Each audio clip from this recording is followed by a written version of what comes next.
So that we may discuss our Lord and Savior Minarchy. No, seriously, I'm just kidding. Hi, my name's Rick Robinson. I am the general manager of KLRNradio.com. We are probably the largest independent podcast network that you've never heard of. We have a little bit of everything, and by that, what I mean to tell you is we have news, pop culture, special events, conspiratainment, true crime, mental health shows, drama productions, and pretty much everything in between. So if you're looking for a new podcast home to grab a little bit of everything that you love all in one place, come check us out. You can find us on X under @KLRNradio. You can find us on our Rumble and our YouTube channels under the same names. You can also find us at KLRNradio.com and pretty much every podcast catcher known to man. So again, feel free to come check us out anytime you like at KLRNradio.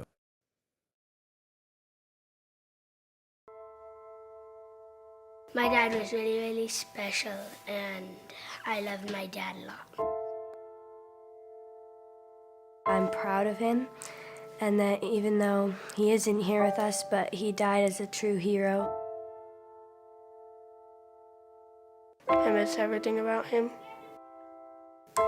In the moment that the officers and I had to come see the children, my biggest reaction was, I don't have 7 arms. I have 7 children who just lost their father, and I don't have 7 arms to wrap around them. I'm Frank Silla, chairman of the Stephen Silla Tunnel to Towers Foundation. Our foundation is committed to delivering mortgage-free homes for Gold Star families and fallen first responder families. To not have to worry financially is a huge peace of mind. The thought of, what in the world will I possibly do to pay the bills? How will I possibly let the children have a life that feels normal? I don't want them to have to quit their piano lessons or their basketball. I don't want them to feel that we have to move into a little apartment and struggle financially in addition to the emotional weight. There are over 1,000 families that need our help. Tunnel to Towers is honoring those heroes that risked their lives by providing them with mortgage-free homes. Those who serve us and then lay down their lives protecting our freedoms and our safety, the least we can do is $11 a month to give them that peace of always knowing there's a home, there's that sanctuary when life feels like it's been tipped upside down, because it has, when you lose a parent in the line of duty, to know you can go home, you can be safe, there's no risk of losing your home. That's a peace of mind that I can't believe you can get for $11 a month. I'd like to ask you to contribute $11 a month to support their efforts. Please donate $11 a month by calling 1-844-BRAVEST or visit tunneltotowers.org.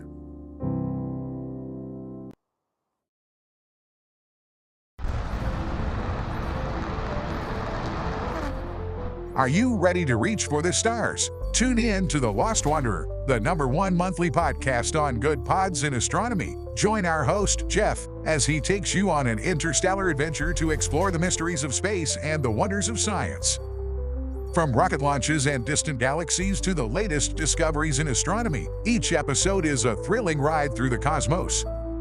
Don't just gaze at the stars, come explore the universe with us. Follow The Lost Wanderer wherever you get your podcasts, and let's discover the stars together.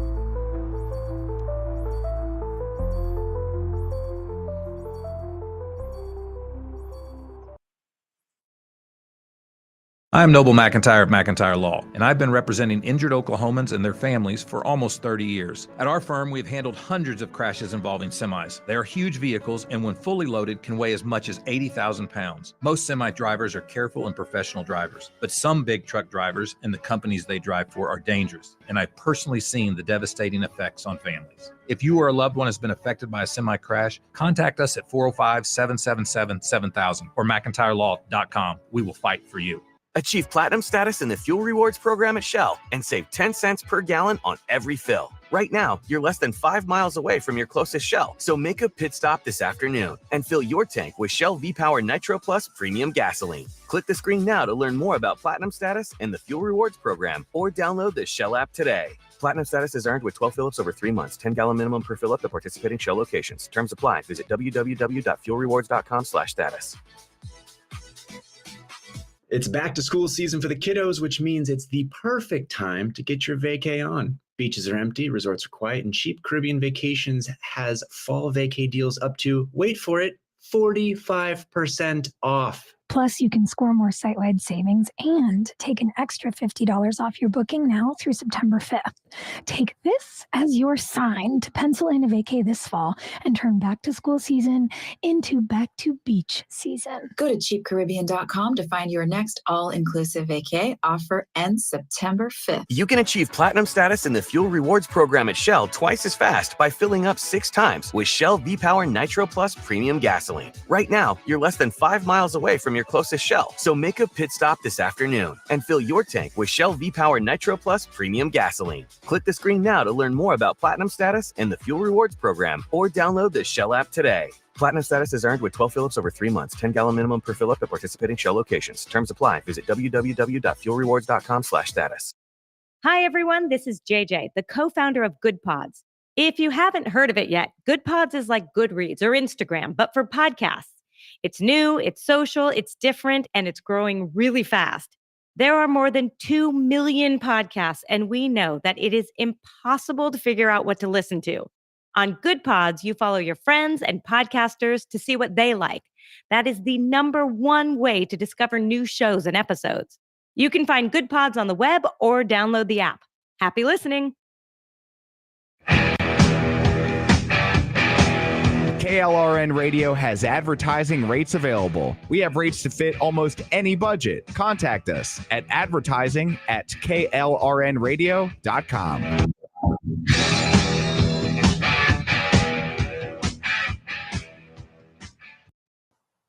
The following program contains coarse language and adult themes. Listener discretion is advised.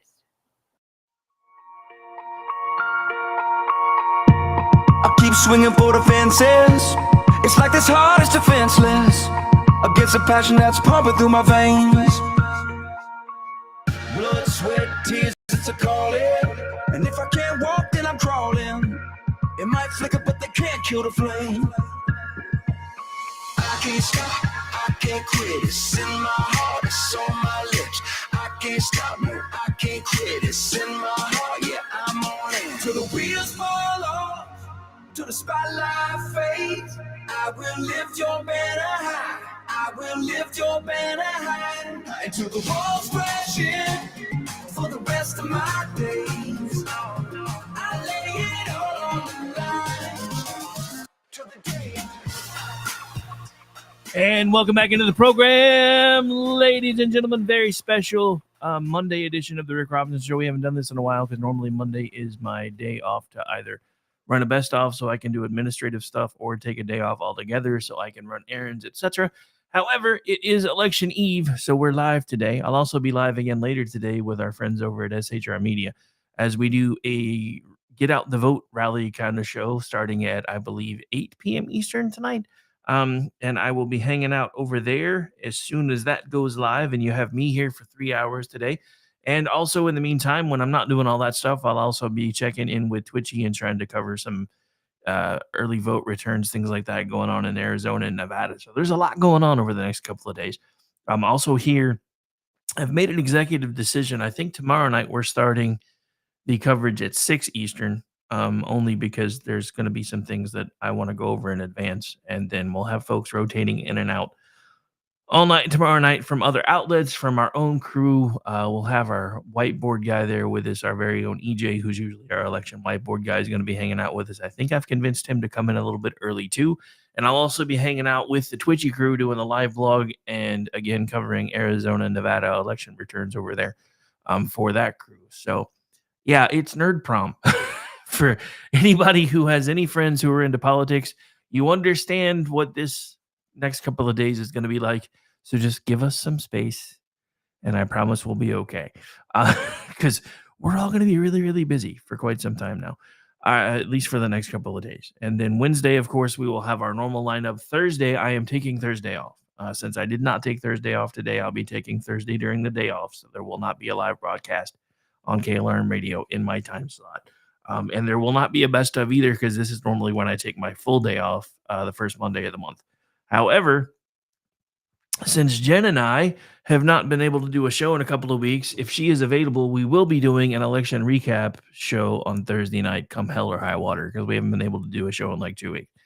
So I'm not taking the entire day off. I'm just going to take some time and kind of relax and chill out. Hey, we got Sean in the chat. I see Zelda in the chat. Of course, we got Andrew in the chat yelling what he always yells, 69th. So which deserves this, by the way, and is the perfect lead-in to my first story. Giggity, giggity, giggity goo. Stick around. Because I was going to cover this one last night, but I ran out of time. So hang on. Let me get it pulled up here real quick. First of all, let me make sure I'm in the right place. So from now on, when I do this, I don't have to keep changing screens. Let me go over here. And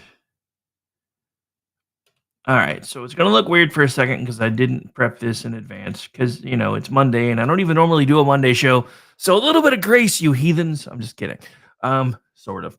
All right. All right. Oh, and don't forget, Sean will be live right here after on our feed as well as his. And I'm hanging out on his right now. So yay, simpatico. All right. Went to work. Kamala did. Hang on. We got to talk about this because just the lack of self-awareness in this statement. I mean, he had to have known what he was saying, right? I know you guys have probably heard about this already, but I've got to open with this because I was going to cover it last night on Rails and I ran out of time because I didn't want to bump anything from BZ's show last night over on SHR Media, which, speaking of which, if you haven't watched that yet, when we're done here, you probably should. Well, when you're done listening to Sean, let me fix that. You should probably go back and check that out. That was actually a pretty good show, and it's gotten some pretty good numbers everywhere already. So he called it caveat emptor for a reason, and that's kind of my whole shtick today too. Is if you haven't figured out who you're voting for yet by now, there's probably something wrong with you. But if you're still leaning towards her, you're about to get what you pay for. Anyway, so, and I didn't put that in the title because I didn't want Sean's YouTube to get ganked, because we got in trouble last night because I ran the SNL cold open, and even though I didn't get a copyright strike, they yanked it for policy infringement.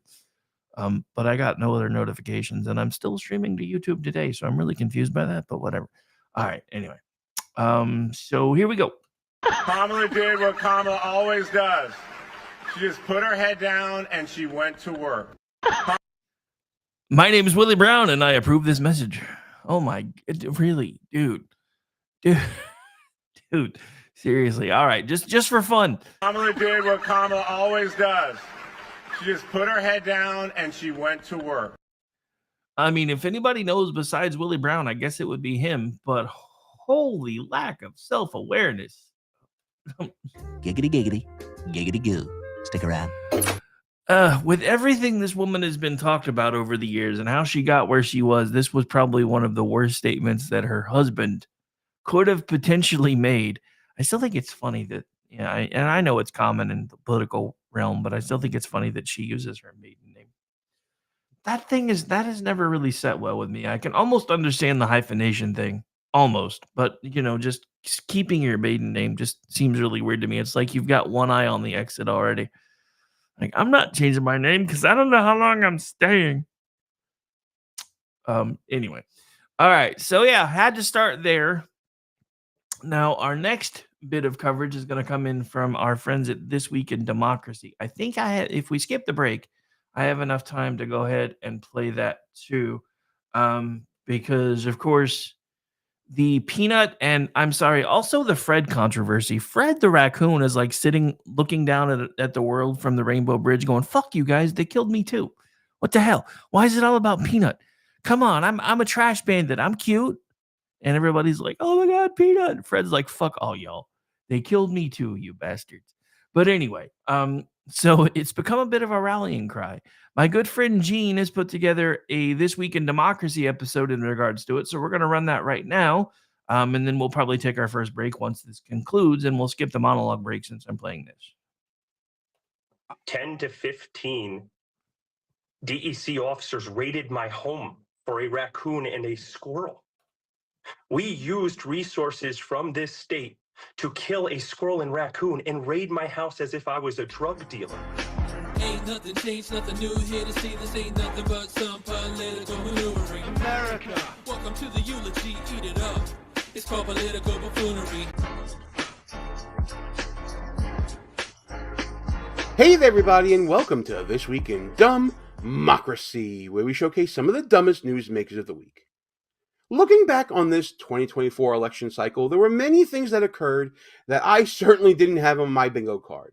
Like the incumbent withdrawing after pressure from Hollywood celebrities and members of his own party. Or like a designee emerging as the standard bearer of the Democratic Party, having won 0 primaries ever, and having earned 0 delegates through that process ever. And certainly I didn't have on my bingo card a presidential candidate enduring multiple assassination attempts, including one where he barely escaped with his life. It's been a pretty wild ride. Adding on to that was news from this weekend involving this little guy you see on this gentleman's shoulder named Peanut. His owner, Mark Longo, tells us that Peanut was forcibly and violently removed from his home by officials in the People's Republic of New York, and Peanut, unfortunately, has been euthanized, basically because of government overreach, in my opinion.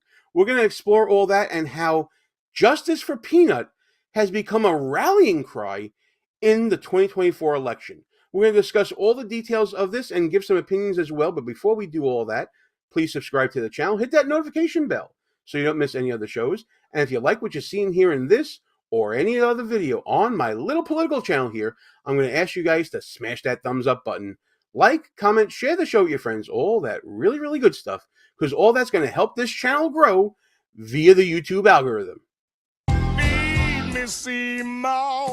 As always, gang, thank you so much for all that you do to help grow the channel. You know I appreciate all of your efforts. And for all you newbies out there who may be seeing the channel for the first time, whether you're watching on YouTube, on Rumble, on X, or anywhere else you may find this channel, I hope this video earns your subscription as we talk about Peanut, who was seized by officers from the New York State Department of Environmental Conservation and ultimately euthanized, and how his owner is out for justice. Let's start with a news report from CBS New York to get familiar with the facts and circumstances surrounding Peanut's death. That's Peanut the squirrel eating a waffle with his rescuer-turned-owner Mark Longo, who launched the critter to social media fame over the past 7 years. But now the squirrel and Longo are getting even more attention. Peanut was the best thing that ever happened to us. The New York State Department of Environmental Conservation seized the pet and Longo's pet raccoon Fred on Wednesday. It said, quote, following multiple reports from the public about the potentially unsafe housing of wildlife that could carry rabies and the illegal keeping of wildlife as pets, DEC conducted an investigation. Then on Friday afternoon, it confirmed in a joint statement with the Chemung County Health Department that, quote, a person involved in the investigation was bitten by the squirrel. To test for rabies, both animals were euthanized. Guys, doesn't this all seem a little too convenient? We spoke with Longo earlier Friday about the seizure of his home and farm in Pine City, which he says lasted 5 hours. You need that many officers to show up to my house to literally pull my closets apart. The only way to legally be able to rescue wild animals like squirrels is to become a licensed wildlife rehabilitator, a process that could take months. We were ready to comply. We were ready to get the paperwork. We were in the process of doing that. We needed a little bit of guidance from the DEC. Longo plans to take legal action after what he considered excessive force from Wednesday's raid. Now, certainly I'd like to know more about this excessive force that Mr. Longo here is claiming. This news report was, pretty short, sweet, and to the point. So I found an interview conducted by Chris Cuomo, of all people, on News Nation to fill in some more details. At this point, what we know is that Mark Longo kept Peanut with him for years. DEC came in after some anonymous complaint, I guess, and they seized Peanut and a raccoon named Fred, and apparently Peanut bit one of the investigators and had to be put down because there was a concern about rabies. In viewing the video that we just saw from CBS New York, I didn't see anything squirrely, God forgive me for the pun, about Peanut that would signal that he may have had rabies. But again, you never know. And while I understand that housing and wildlife requires certain licensure in the People's Republic of New York, didn't seem like anybody was being bothered about a raccoon being housed in a home in upstate New York. I just don't get it. Let's see if Chris Cuomo can give us any further details about what happened with the seizure and the circumstances of Peanut becoming owned, I guess, by Mark Longo.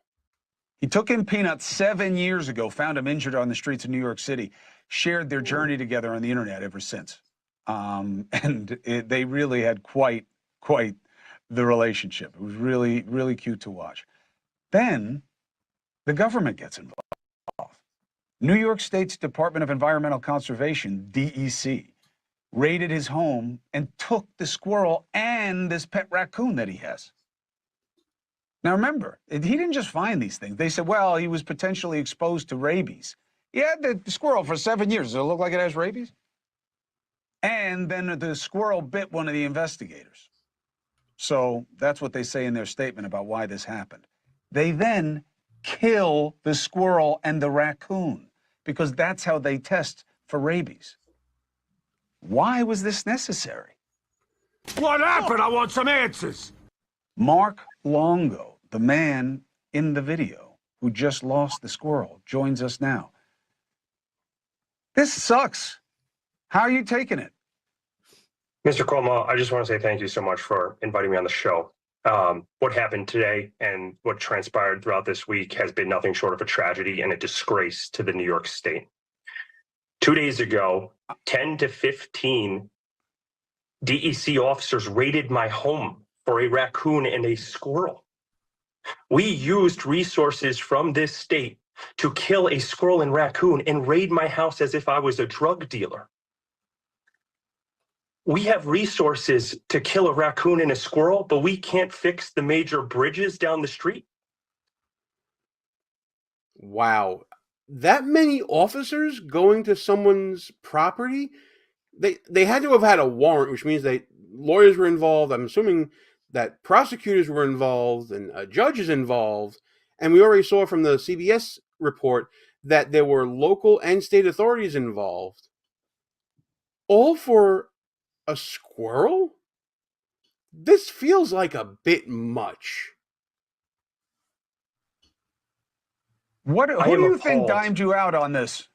Who do you think, Mark? Who like they said for rabies? I mean, I looked up when I heard about this. You know, I had seen your videos, by the way.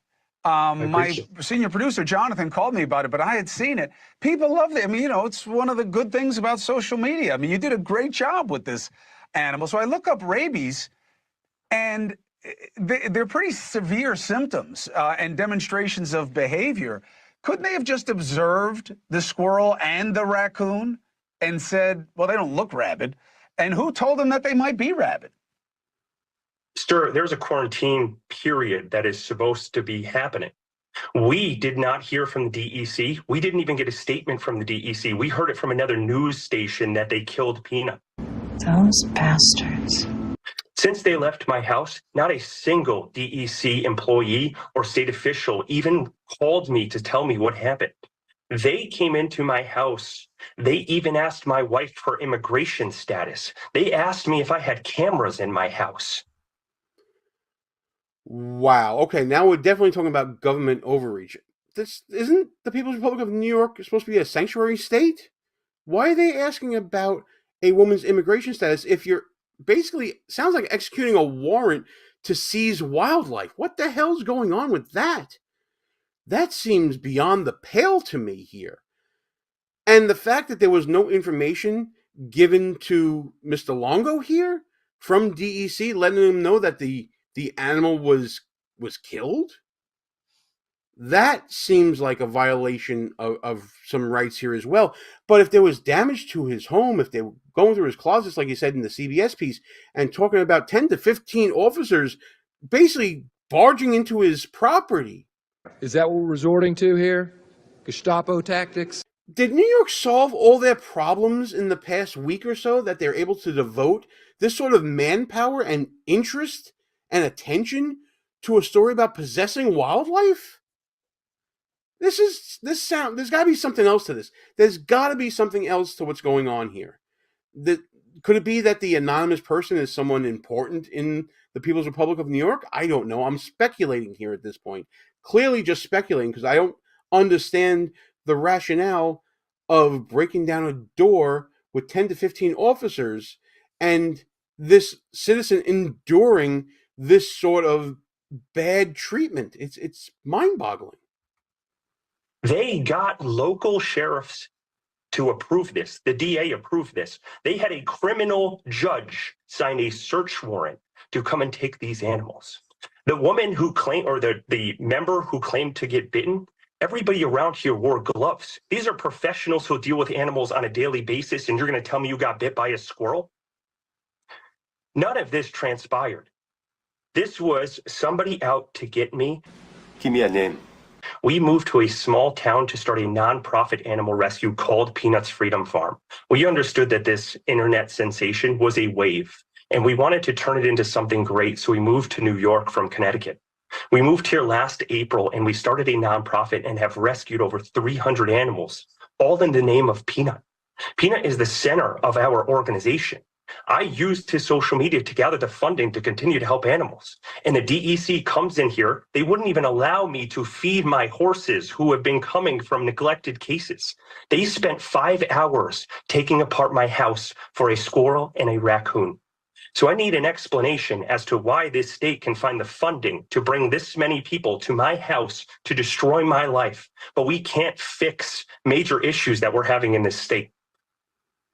Listen, I get it, but I don't think you need the alternative argument, to be honest, about like what we're not doing.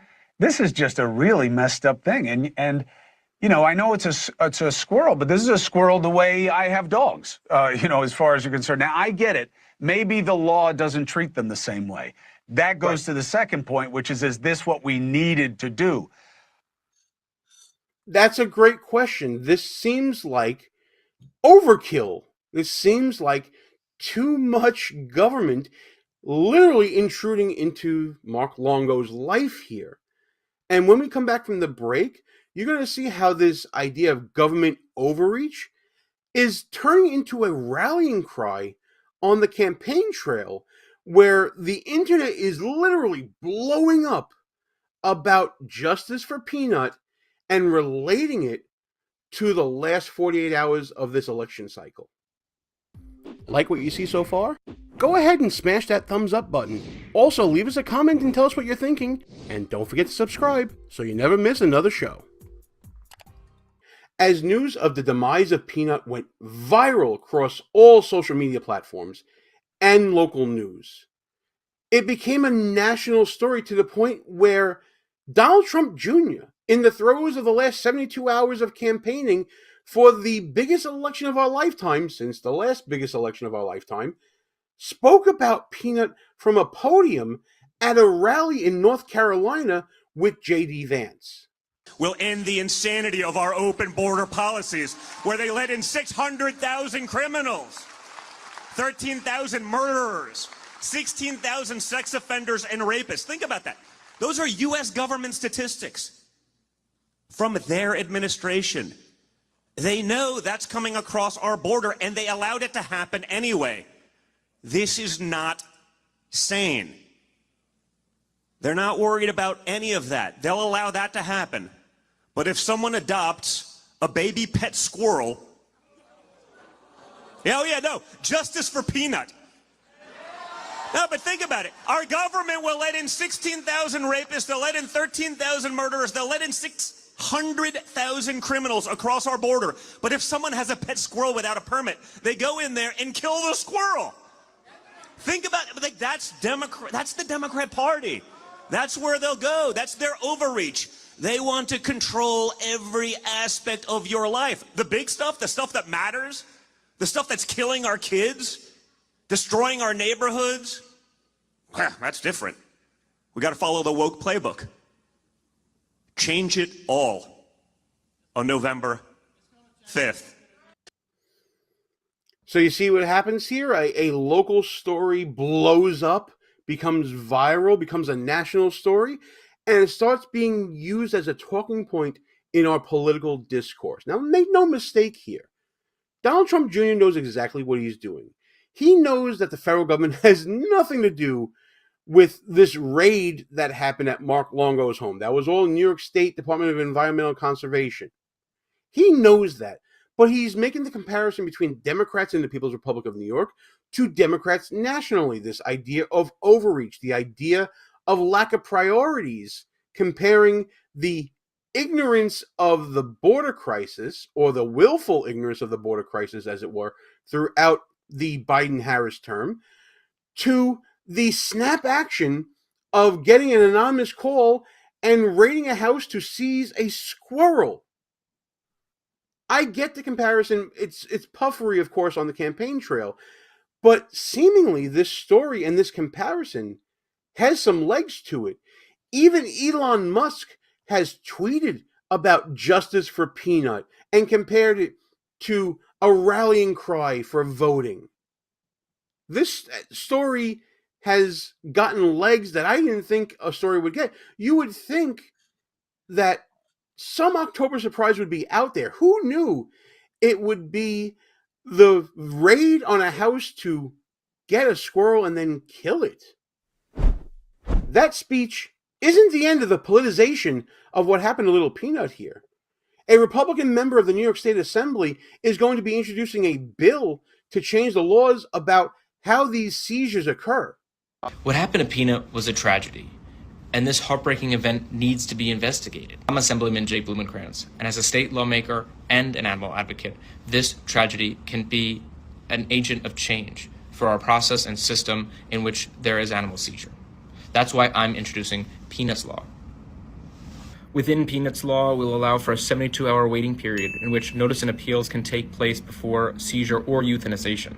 We've also included safeguards right here that'll protect sanctuaries just like Peanut's Freedom Farm all over the state of New York. We're looking to make sure we can get as many people as possible to support and sign on to this piece of legislation to make sure tragedies like this never happen again. You can help by asking your state lawmaker to sign on now. We are living in interesting times, ladies and gentlemen, and everybody in between, when a story about an internet squirrel may end up changing votes that may end up deciding an election. I would say crazier things have happened, but nope, I can't think of anything crazier than that. But listen, that's just my opinion. I want to know what you guys think about all of this. Will Justice for Peanut become the rallying cry of the right as we all head to the polls in this final few days of the election? Or is this just a fad, a passing phase, and no one's changing their vote over this? Frankly, I'm leaning towards the latter, but I don't know at this point. It's been such a crazy year, so leave your comment, and please like and share the video with your friends, subscribe to the channel, hit that notification bell so you don't miss any other shows. I want to know what you think about what happened to Peanut. If you want to say a little something about Peanut, or give a little eulogy or something, or just, profess your love for animals and things like that. I certainly love animals as well. Whatever you want to do, let's get into the comments together and talk about this story as well as all the other shenanigans and buffoonery happening every day this week in Dumb Democracy. I swear to God, I'll pistol whip the next guy that says shenanigans.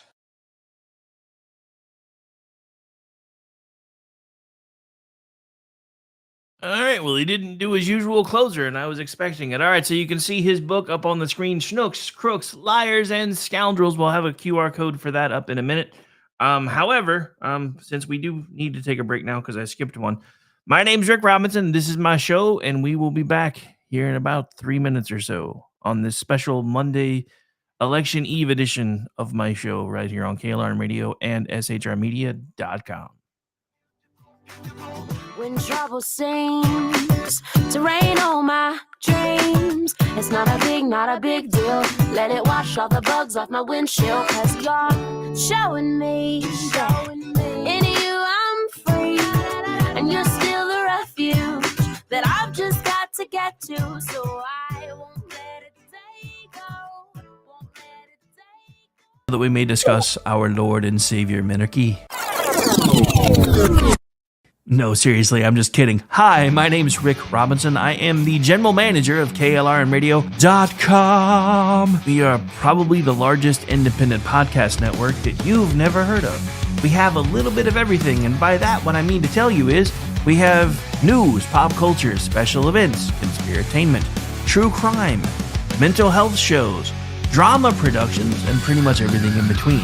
So if you're looking for a new podcast home to grab a little bit of everything that you love all in one place, come check us out. You can find us on X under @KLRNradio. You can find us on our Rumble and our YouTube channels under the same names. You can also find us at KLRNradio.com and pretty much every podcast catcher known to man. So again, feel free to come check us out anytime you like at KLRNradio.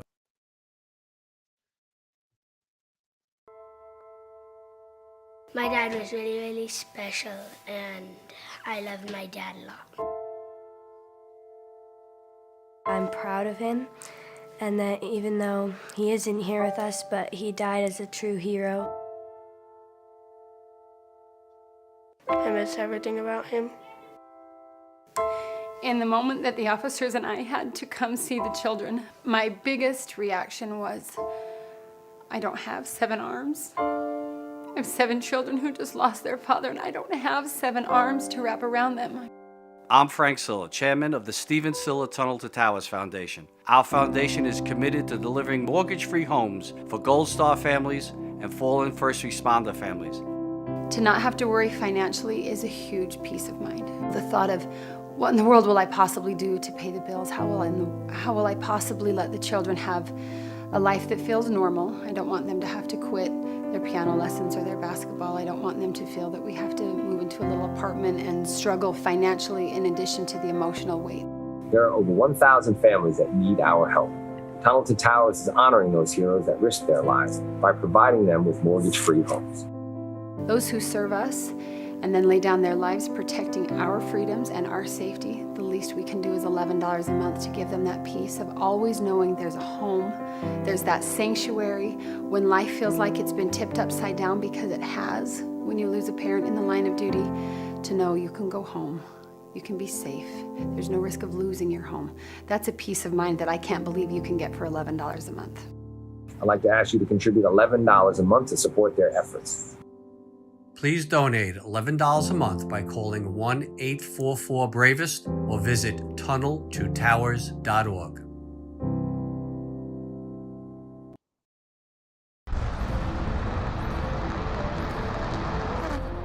Are you ready to reach for the stars? Tune in to The Lost Wanderer, the #1 monthly podcast on good pods in astronomy. Join our host, Jeff, as he takes you on an interstellar adventure to explore the mysteries of space and the wonders of science.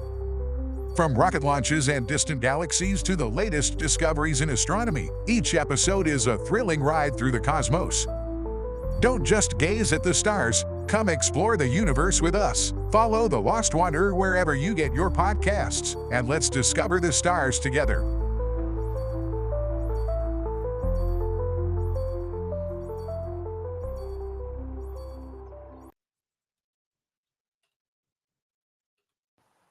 The following program contains coarse language and adult themes. Listener discretion is advised.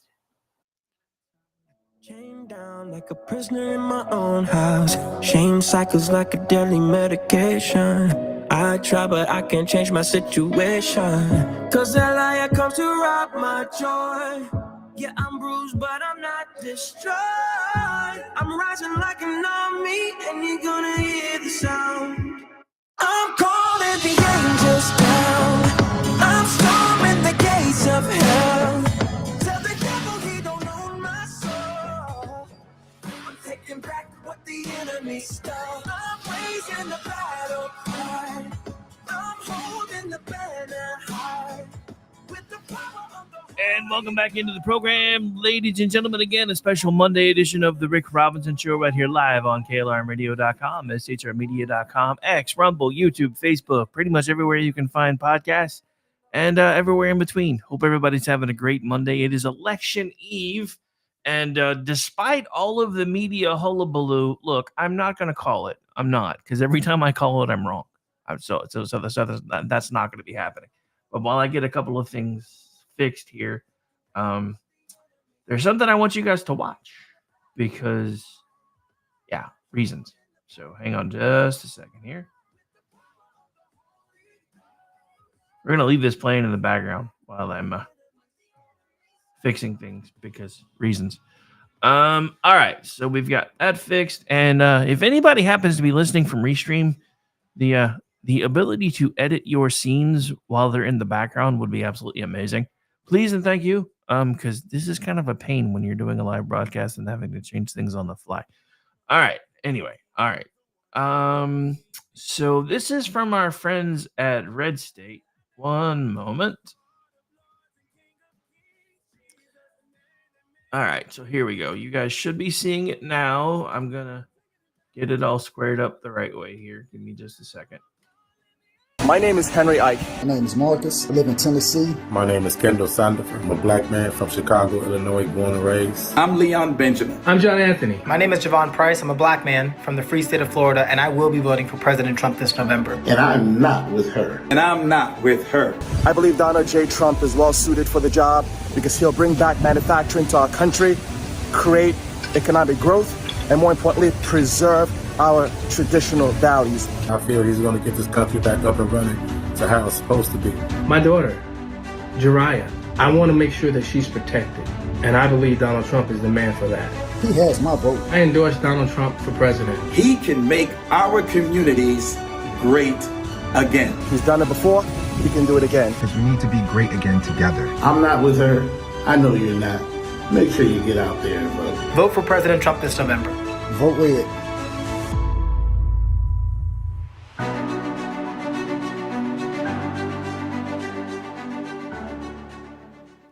Look, whether you want to face the facts or not, especially if you're on the other side, they are hemorrhaging voters that they have always been able to count on because they've tried really hard to convince everybody that they're trying to save democracy while they threw democracy out with the bathwater to try to save it. And it didn't work. And it hasn't been working for anybody for a long time, despite what the media has tried to tell you. Look, the simple fact of the matter is, if these trends hold, and I have to say if, tomorrow is going to be a blowout because we've never led in all the swing states in early voting before. And we talked about this last night. We're going to be going into more detail about it today. Right now, last I saw from everywhere, except for one little outlier poll in Iowa that all the Dems were like, oh my God, this means Donald Trump is done. I'm like, dude, it's an outlier poll. They happen. Here's the thing with polling that you need to understand, and this is why it's so important for folks that don't eat, sleep, and breathe this stuff to just ignore all of it, get your information from where you want to get your information from, and then go vote. Because when you don't eat, sleep, and breathe this stuff, you're going to see these things that get blasted everywhere from both sides that are indicating blowout, this, that, and the other, and then you're just going to wonder. But the problem is the trends are all there. Where we're going to run into problems is now we have information that apparently our SecDef failed to make sure that our voters overseas had access to the ballots that they needed to be able to vote. That's about 300,000 votes that are now kind of up in the air. With as close as these elections wind up being lately, that could be a very bad thing. It could be. But I don't think this one's going to be as close as everyone wants you to think it is. Ladies and gentlemen, they stopped hiding the crosstab data months ago. For those of you who don't know what I mean, because I know there's people that don't eat, sleep, and breathe this the way that I do. When you see a poll, you can usually go down a little bit into the poll information and find what's called the crosstab data. It shows you the number of people they sampled, whether they were likely voters, whether they were registered voters, what their political leanings are, etc. They stopped hiding. They started hiding all of that stuff when they got busted for doing polling that were leaning 10 to 15 plus Democrat. I've seen some of those polls before they started making it harder for the data to be found, showing plus 20 Democrat just to keep her within the margin of error. And I've been saying this now for weeks. This wasn't about them winning the election. They're hoping they can still manage to pull it off, but it was about their fundraising going away. If Joe Biden had stayed in the race, nobody was giving them money anymore. You saw all the spigots dry up. Now, apparently, since Joe Biden's left the race, she's managed to raise $1 billion, and I say that again, $1 billion with a B dollars and has done very little with it except for pay celebrities to come hang out and talk at her stuff so they can give the illusion of having bigger crowds.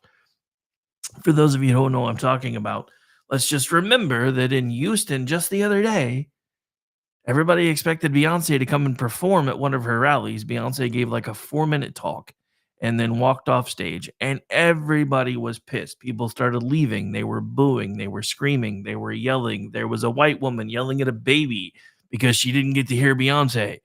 The world has gone nuts. Literally.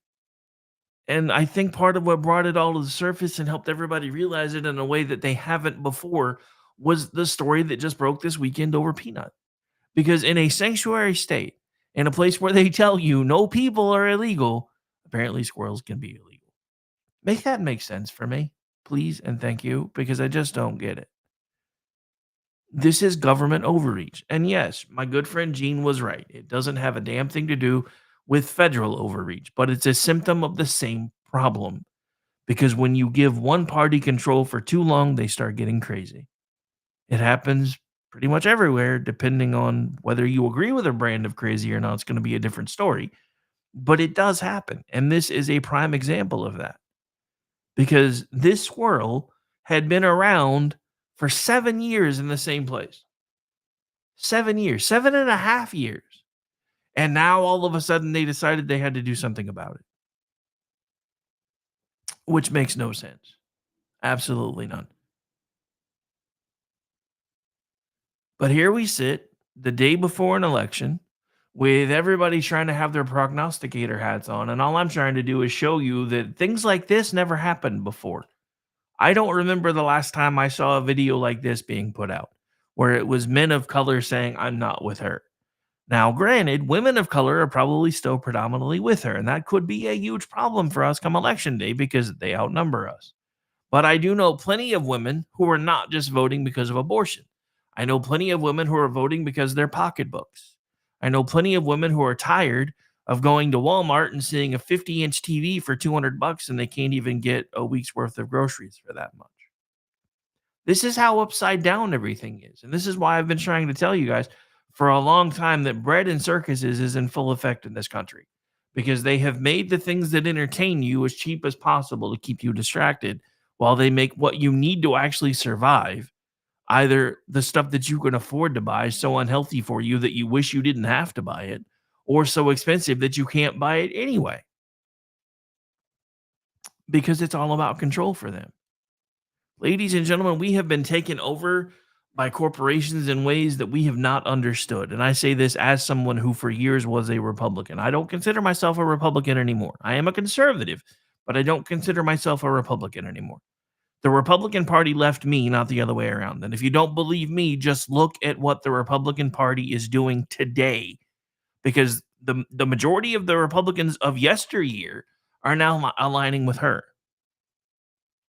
While we've got a new coalition being built with folks like Robert Kennedy Jr., Tulsi Gabbard, Vivek Ramaswamy, Elon Musk, Donald Trump.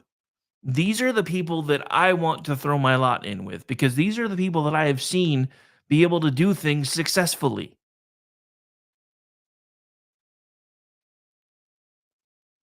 These are the people that I've been able to see do things successfully. Robert F. Kennedy Jr. is probably the best person to put in charge of getting the government out of our food bullshit. And that needs to be his focus. I think Vivek needs to be turned loose on a lot of different things. I've seen that now Ron Paul is talking about getting in with Elon for Dodge. That would be amazing. I heard an interview with Roseanne with Glenn Beck today, which, speaking of which, happy belated birthday to one of my favorite TV moms, whose birthday was actually yesterday. I know she's never going to hear this, but I don't know. She might. Her son used to follow me, so who knows? Doesn't now for some reason. I don't know what I did to make him mad. Jake, come back and love me, man. All right. Anyway, sorry. But no. So yeah, apparently she's the same age as my dad. I did not know that. Within a few months of each other. That's kind of interesting. But yeah, so she was talking about her run in, I believe it was 2012 when she ran as a socialist, and has basically realized that that's not what she is anymore, which is part of the reason why she's supporting Donald Trump. But he still had a lot of the same ideas that she had that she used to consider socialism back in the day, and she's kind of realized that they're not. And so that was an interesting interview. If you haven't watched it yet, you probably should. And no, I don't get any kickbacks from Blaze TV, but I do watch them. So there's that. But anyway, good Lord, we're already almost through the first hour. Let's see what else we can get into real quick before we have to take the bottom of the hour break. I have seen from a few folks who are traveling today that you guys are listening through our Spreaker feed. That is the only one where there's an interruption, because I do usually pre-split up the podcast into its hourly segments over there. So here in a minute, for those of you that happen to be listening on our Spreaker feed, there's going to be a changeover. So sadly, that means you'll have to find us again. But it's easier than trying to make everybody sit through a 3-hour pre-recorded podcast, because everybody yells at me about that too. They're like, why don't you split this up? And then I get people that are mad at me because I split it up. So anyway, can't make anybody happy, or at least not everybody all the time. So let's see what else we can get into real quick, like as we get ready for the bottom of the hour break. It's just getting better. So this is from Bonchi over at Red State, and we'll get this pulled up for you guys so you can follow along while I'm working on that here.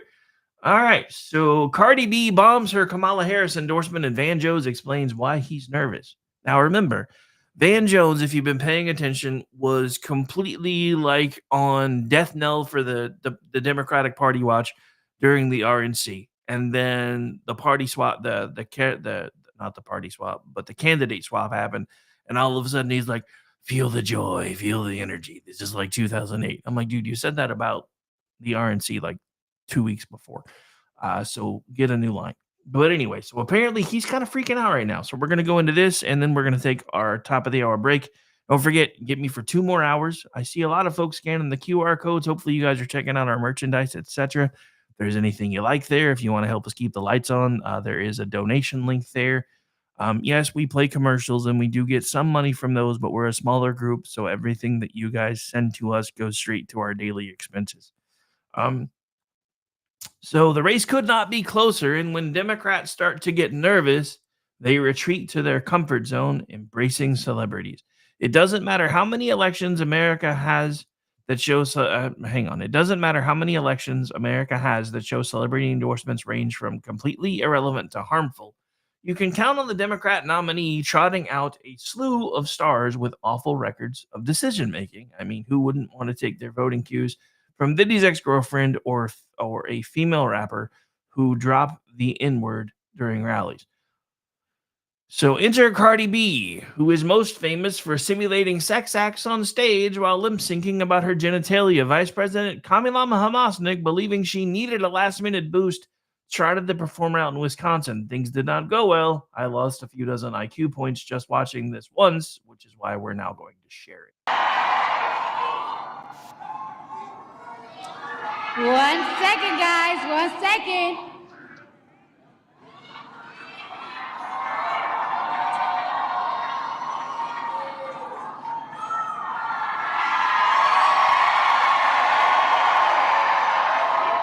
Okay, so I don't take lightly the call. Sorry, guys, I'm a little nervous. Guys. I've been waiting for this moment this whole life, my whole life.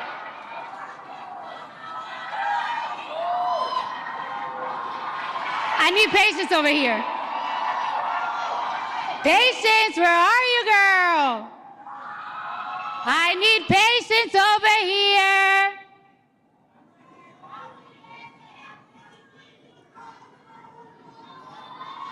Hold on. How you guys doing tonight? How you guys doing tonight? Are we ready to make history? Are we ready to make history? Are we ready to change these 4 years? No. Are we ready to change the next 8 years? Because we're going to make sure we have Kamala Harris in office for 8 years. Thank you.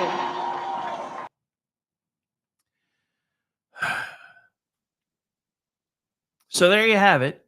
She started riffing because she had no idea what to say because the teleprompter wasn't working. So then they had to bring out a phone so that she could keep up with her remarks. Now, look, I get it. I do 3 hours a day. And if my computer starts crapping out on me, I can't riff that well either because I usually have notes pulled up and everything else, and I'm usually ready to go. But I can typically get myself out to a break long enough to be able to reset the computer and everything while we're on break. So this is just insane because look, you have to have a memory better than a goldfish, in my opinion. So, and this is from Bonchi again. I normally transcribe a clip like that for you guys, but I just can't do it. If you can't watch the clip or want to save your brain cells, the teleprompter went out and Cardi B couldn't muster a sentence on her own. A handler then ran out a phone so she could read her barely minute-long speech, and I use the word read very loosely there. It was an embarrassing and damning indictment of our culture. That leads me to Van Jones being one of the few remaining Democrat voices in the press who will tell it like it is. It's worth noting that he's very nervous about this particular Harris strategy. So, and here we go. CNN political commentator Van Jones said Monday that he was nervous about Vice President Kamala Harris campaign events with celebrities in Pennsylvania in the final days before the election and likened it to 2016 when Democratic President Hillary Clinton lost to Donald Trump. The other thing that makes me nervous, in 2016, we had a big star-studded event right on the edge of the election, and we lost the state, Jones said. I don't think people understand working people sometimes have to choose. Am I going to go to the big, cool concert and pay for babysitting for that, or am I going to figure out a way to get to the polls? I don't like these big star-studded events. In fact, they probably helped us lose less time, he continued. I'm just nervous. Any campaign wanting to use celebrities on the trail should be asking if these star-studded events actually move votes. Given what's happened to Hillary Clinton in 2016, I would suggest that they do not. Jones is right to worry about the effects. The practical issue of drawing people to the big rallies when you'd rather have them heading to the polls is understandable. I don't think that's the primary issue, though. I believe the optics of these endorsements are simply bad for Harris. Working class people in Pennsylvania, Wisconsin, North Carolina, and Georgia, among other places, do not want a minute-long appearance by Cardi B. They want lower grocery prices. They want to be able to afford a mortgage. They want the border to be secure. They want a foreign policy that doesn't leave their taxpayer money being sent overseas instead of into their communities. Harris' celebrity onslaught only makes her look more tone deaf. It makes her look more out of touch with the everyday issues Americans deal with. So why do Democrats do this despite there being no real reason to think it helps them? It's a symptom of their narcissism mixed with their insecurity. When the going gets tough, they lean on what will get them backslaps in the press and make them feel like part of a special club. That means trotting out Cardi B and Jennifer Lopez instead of speaking directly to voters about what they care about. If that's Harris' closing strategy, Jones should, in fact, be worried. And I'm going to agree with that statement because everywhere I look, all of their closing arguments are falling flat. They are appearing completely tone deaf to what the American people have concerns over. They're acting as if basically it's a foregone conclusion that she's going to win because she did a 2-minute and 30-second stint on Saturday Night Live. Well, we'll get to that in top of the hour. We will not be playing it though, because I got in trouble for that on YouTube. But we will be comparing that along with the fact that she stole Donald Trump's bit from Jimmy Fallon back in 2015, because she can't do anything at all original. But anyway, we have hit top of the hour. I've got to take a break. We will be right back. Stay tuned. More on the other side. We build bridges up, but just to burn them down. Say, we think pain's old apologies and then it'll stop. Truth be told, it doesn't matter if they're sorry or not. Freedom comes when we surrender to the sound of mercy and your grace. Father, send your angels down. Say, oh, Father, won't you forgive them? They don't know what they've been doing. Oh, no, no.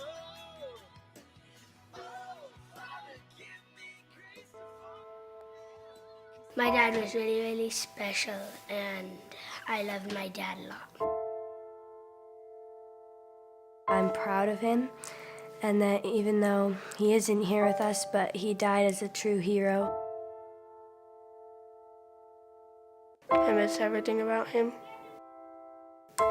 In the moment that the officers and I had to come see the children, my biggest reaction was, I don't have 7 arms. I have 7 children who just lost their father, and I don't have 7 arms to wrap around them. I'm Frank Silla, chairman of the Stephen Silla Tunnel to Towers Foundation. Our foundation is committed to delivering mortgage-free homes for Gold Star families and fallen first responder families.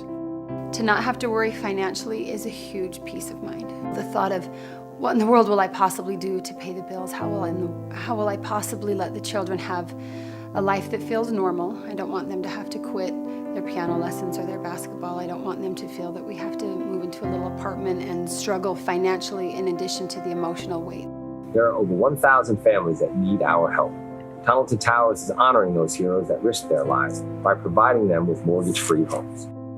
Those who serve us and then lay down their lives protecting our freedoms and our safety, the least we can do is $11 a month to give them that peace of always knowing there's a home, there's that sanctuary when life feels like it's been tipped upside down, because it has. When you lose a parent in the line of duty, to know you can go home, you can be safe, there's no risk of losing your home. That's a peace of mind that I can't believe you can get for $11 a month. I'd like to ask you to contribute $11 a month to support their efforts. Please donate $11 a month by calling 1-844-BRAVEST or visit tunneltotowers.org.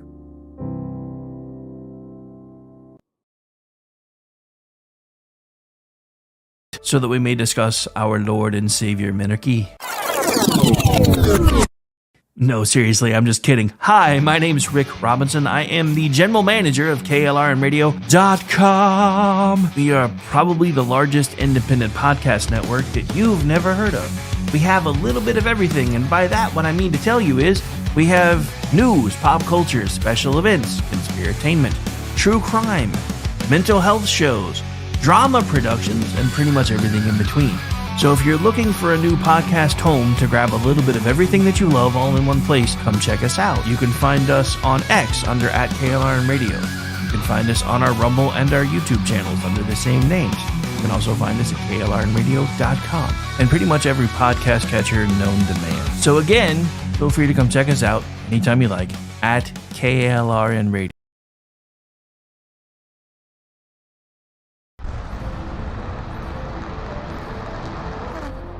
Are you ready to reach for the stars? Tune in to The Lost Wanderer, the #1 monthly podcast on good pods in astronomy. Join our host, Jeff, as he takes you on an interstellar adventure to explore the mysteries of space and the wonders of science. From rocket launches and distant galaxies to the latest discoveries in astronomy, each episode is a thrilling ride through the cosmos.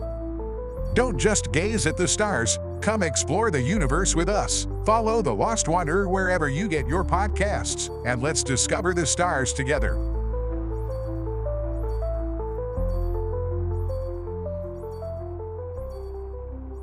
Hi everyone, this is JJ, the co-founder of Good Pods. If you haven't heard of it yet, Good Pods is like Goodreads or Instagram, but for podcasts. It's new, it's social, it's different, and it's growing really fast.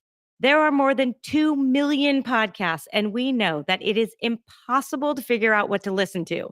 On Good Pods, you follow your friends and podcasters to see what they like. That is the #1 way to discover new shows and episodes. You can find Good Pods on the web or download the app. Happy listening. KLRN Radio has advertising rates available. We have rates to fit almost any budget. Contact us at advertising@klrnradio.com.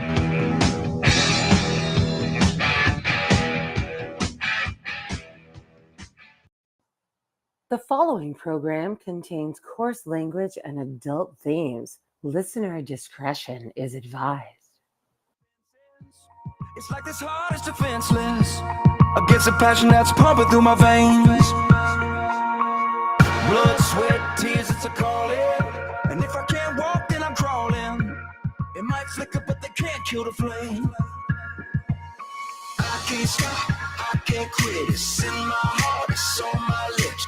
I can't stop, no, I can't quit. It's in my heart, yeah, I'm on it. Till the wheels fall off, till the spotlight fades, I will lift your banner high. I will lift your banner high until the walls crash in. And welcome in to, again, a very special Monday edition of the Rick Robinson Show, especially since this is the first Monday of the month. This is usually my only full day off pretty much from everything and all the things. But Mondays have become rebroadcast days, so I can focus on other things most of the time. But since it is Election Eve, we're live with you today. Don't forget, after me, there will be SHR Media's very own Sackhead Sean with The Edge of Liberty. And then tonight, I'll be hanging out on Reavers of Common Sense, and along with the SHR media crew as we do a Get Out the Vote panel. And then tomorrow night, and actually I've decided, I think we may actually carry that one on the Beacon too. Because normally we rebroadcast him, but since I'm going to be there, I don't want to step on the Jeff and Aggie doing Spirited Books. But I just realized I'm like, we could stream that to the Beacon and have simultaneous coverage going on. That way, anybody who wants to check out Spirited Books can. Anybody who wants the political talk can get it from one of our outlets too. And then tomorrow, I'll be doing this again, noon to 3 Eastern. Also, starting at 7 Eastern. Now I moved it. I know. Jeff's going to yell at me for that one probably. But anyway, 7 Eastern, we have the election I covered starting here on KLRN Radio. We will have panelists joining us, rotating in throughout the night as we bring you all the news and information you need to stay up to date with the election and what I hope will be a good night for us, because in a sane world, this should be a landslide, but we don't live in a sane world anymore. If we did, we wouldn't be talking about government overreach killing things like, squirrels and raccoons and stuff.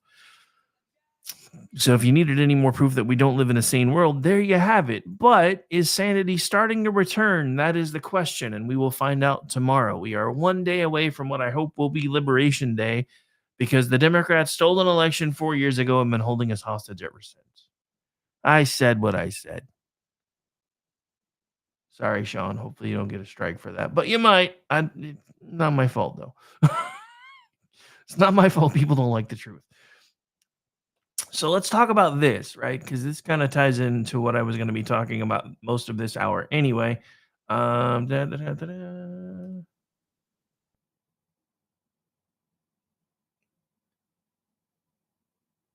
apparently I'm using an aggregate site. I don't use that often, and it's being kind of cranky. So I'm trying to figure something out because I don't think it's doing what I wanted it to do.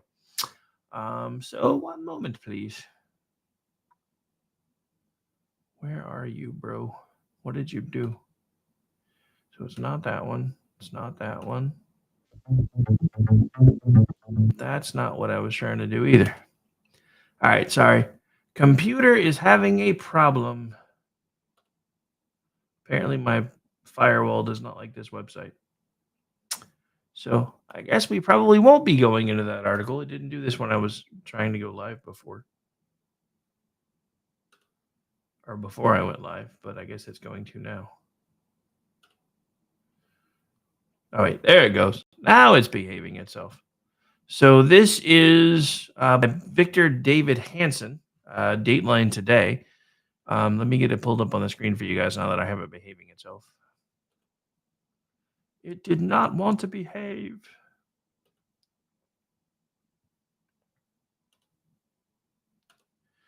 So from clingers to garbage, and this is actually one of the things that I wanted to talk about today anyway. So derogatory labels highlight the cultural and socioeconomic divide between elite politicians and many Americans, particularly Trump supporters, who feel disrespected by these terms and policies. So I just kind of wanted you guys to see the title because I'm not really going to go too far into the article itself, but I thought this was a valid point because, simply put, they have been denigrating us now for 16 years. But they were denigrating us because they believed that Obama had ushered in a new golden age. About this before. When Obama won and then managed to win, and was still, even before winning the second time, able to blatantly and openly say, once I win this election, I will have more freedom. Make sure you let Vladimir know that. And either nobody caught it or nobody cared. They thought they had ushered in a new golden age. And I talked about this with a younger co-host of mine from back in the day who had grown up during the Obama administration, and had thought that there was no way that a Democrat was ever going to lose again. And then they did. And then they were beside themselves. This is why they've done everything they can ever since then to make sure that doesn't ever happen again, including little innocuous things like a person very high up in the Colorado government making sure that passwords and access codes are leaked from their voting machines, etc., because now that's going to call all of that into question. These are the things that I'm talking about. These people don't know how to play fair. They haven't for a long time. And the funny thing is, and I told you we were going to talk about this. One of the things that I thought was the most interesting was listening to the Saturday Night Live bit, their cold open on Saturday, where they started to, at first it was the guy imitating Trump talking. And he's like, and of course they're already cheating, but they've only caught my side doing it so far. But oh well. Really, I don't think we've caught any conservative folks cheating at all. I know they're trying to say that the ballot boxes that were exploded in the Pacific Northwest were because of us, and I seriously doubt that. We're actually, and probably still are, winning in early voting. So for those of you who don't understand what that means, assuming that we didn't just cannibalize our regular day of voters and get them to earlier, that means we're probably going to run away with this thing, which is part of the reason why they've already said in certain states, well, we're not going to know the results that night anyway, because they're hoping against hope that they can do the ballot fairy thing again. Even Nate Silver has already come out again and said, at this point, Trump is the odds-on favorite to win. Do you think somebody like Nate Silver wants to say that? No, he can't stand Republicans. He's not a conservative. But he's trying to rebuild a brand about polling. Some of these established polling brands have flushed all of their credibility out of just down the toilet, out of basically being paid to do so. And the thing about it is, and this is coming from somebody who's done this for, the last 16 years, just about the same time they started denigrating us on a regular basis, much, much worse than they ever had before, is you have these people who basically think that you're the worst person ever because you have different political ideologies than they do. We never used to think that. We used to always try to be the ones to get along with everybody and be like, no, this is why we think this stuff makes sense. This is why we want the government out of these things, because everything the government touches dies. But the moment we started disagreeing with people, all of a sudden we were Hitler, we were Nazis. And it wasn't that bad at first. They started with simple things like calling us racist. But I remember when I first started doing this back in the day and people would call me racist, I would literally, do you really think that? And then I realized most of the time they don't. They were just trying to shut me up. And the few that did, when I went back and tried to discuss it with them, they weren't even willing to listen anymore anyway. Because they felt like they won the argument just by shutting me down. This is the trap that we have fallen into on the right for a long time. We have been the folks trying to win elections by Marquis of Queensberry rules while they've been bringing knives, guns, brass knuckles, and everything in between. This is why Donald Trump was able to do what he was able to do in 2016. For the first time, we had somebody who up until that moment was a Democrat who understood how this stuff worked and was able to steal their momentum from them. And he's done it over and over and over again. And he's done it this cycle too. Everything they have tried to throw at him, he has turned into a positive. I mean, how many presidential candidates do you know that would do an interview from a trash truck? Or come to a rally in an orange vest that they usually make you wear during like community service and shit? I don't know of anybody. But that's what I'm saying. He's teaching our party or the conservatives, because like I said, I don't really count myself a Republican anymore because I'm not one. But he's teaching conservatives how to have fun again. We lost that somewhere along the way. And that's why one reason, no matter what happens tomorrow, I'm going to be a little sad. Because either way, things are going to have to shift to being a little bit more serious. And this is the candidacy that I knew he could bring us, but thought he never would. But it's like once they tried to kill him, he's like, you know what? Fuck it. If I'm going out, I'm going out my way. And he's been playing pitch and catch with Vivek Ramaswamy, with JD Vance, with everybody, and just having fun in ways that I've never seen a candidate do, except for maybe Reagan. But even Reagan, a lot of his moments that didn't seem like they were that he made seem off the cuff because he was an actor weren't really off the cuff. He was prepared for them. Like one of his biggest lines ever is, "I promise not to take the youth and inexperience of my opponent here for granted," or something along those lines. And that was basically one of the lines, if not the line, that won him that particular election. Everybody thought it was off the cuff. It really wasn't. Because he'd been watching the tapes and he knew that he was going to be able to get a jab like that in, and it was already prepared. Donald Trump is probably one of the best ad-libber candidates that I've ever seen. Does it sometimes go very, very wrongly? Like, yes, when his microphone wasn't working and he's like playing with it to try to see if anybody can hear him because his microphone was off.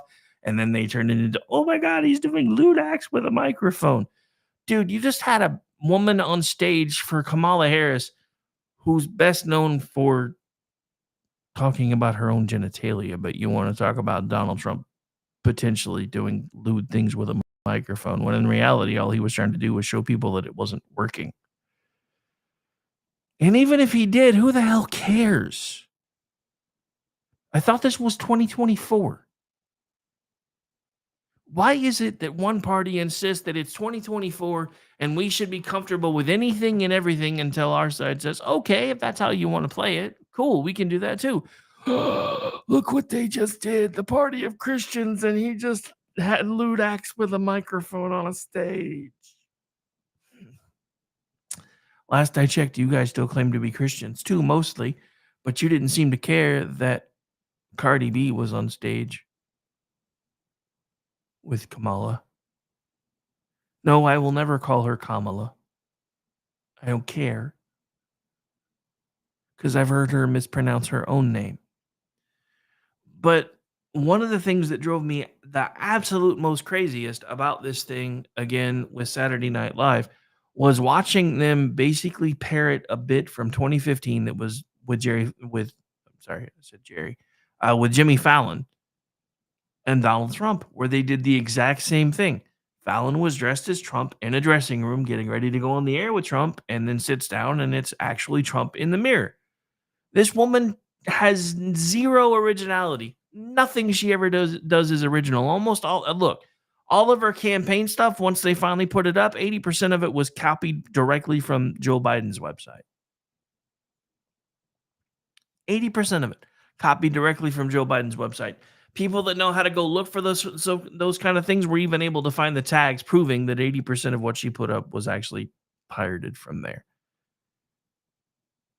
The housing credit idea, that wasn't hers. That was Kennedy's to a point. Hers was a little different, but it was Kennedy's. The tax credit idea, that wasn't hers. That was Vance's. The no tax on tips, who started that? That wasn't her. That was Trump. Look, is he going to be able to do all of these things? I don't really know, because our tax code is a mess. But I'm glad that somebody's talking about trying to be able to do it. And for everybody who keeps asking yourself, why in the hell is there any possible way that these polls are as close as they are? Let me educate you on something that you might not know. 37% of the electorate works for the federal government. 37%. So anytime Donald Trump starts talking about shrinking government, who do you think these people are going to be trying to vote for and trying to back? Because they're concerned they're going to lose their job. But this goes back to information that we talked about on Friday. The jobs report just came out and it sucked. It sucked so bad. And in between revisions that came out for the last 2 months and the fact that they only created apparently 12,000 new jobs, and then they tried to, well, we had strikes and we had this and we had that. That would have no bearing. You can try to spin it all you want, but that would have no bearing. The strikes wouldn't either, because those aren't new jobs. Now, if they stay out of the workforce long enough, because they stay on strike long enough, then it would eventually impact the numbers. That would have been more of an impact on the short-term unemployment rate, and that remained the same.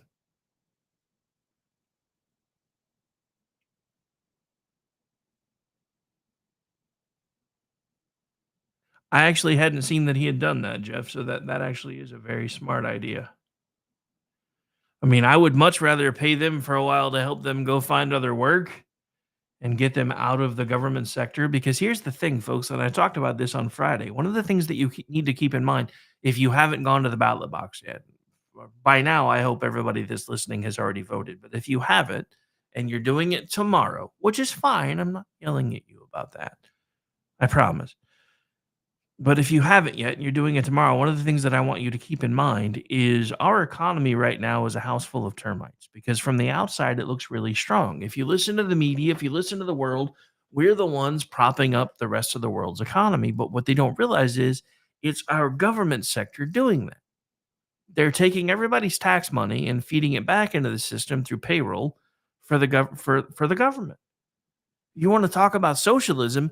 There's your biggest example of socialism ever when your biggest employer is being funded by the people who don't work there through our tax base.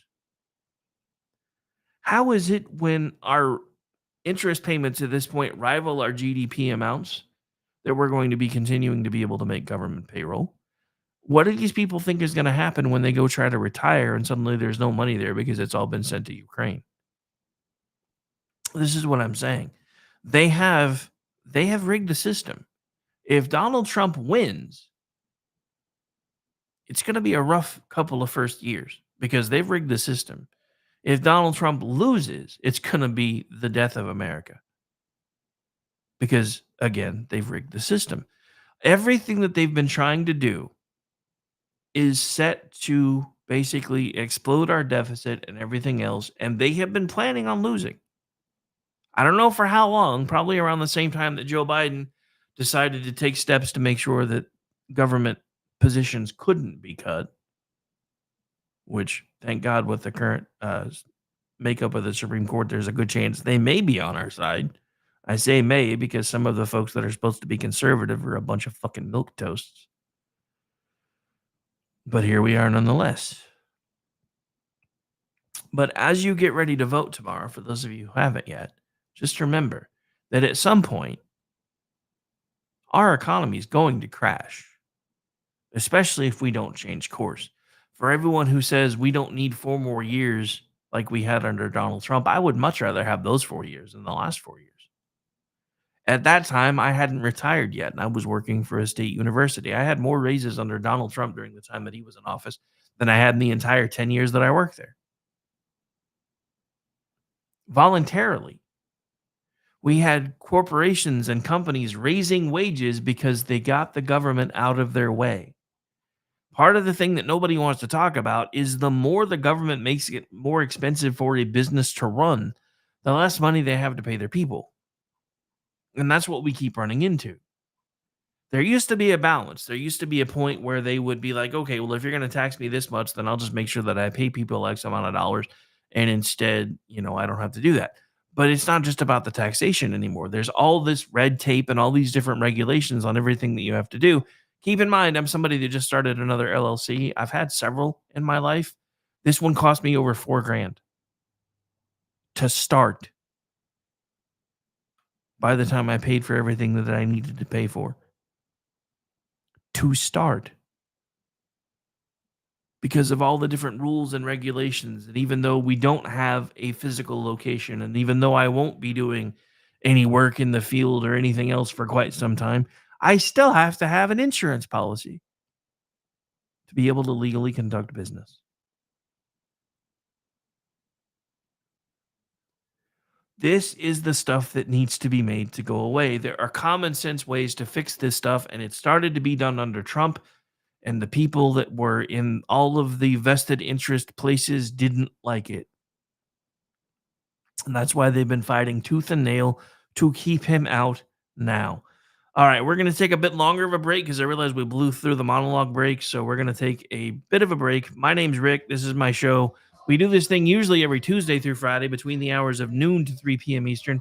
Got a lot of folks hanging out on the feed. If you would be so kind, please make sure that wherever you're finding us from, whether it be YouTube, Rumble, Facebook, X, Spreaker, Live 365, or pretty much everywhere else you could possibly get a podcast, Make sure you're subscribing if that is an option for you. If you wish to, make sure you're sharing out the feed, whether you're listening live or Memorex.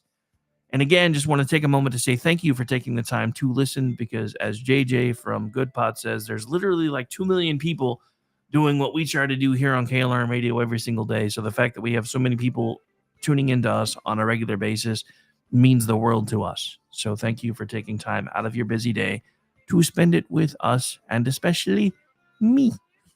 We'll be right back.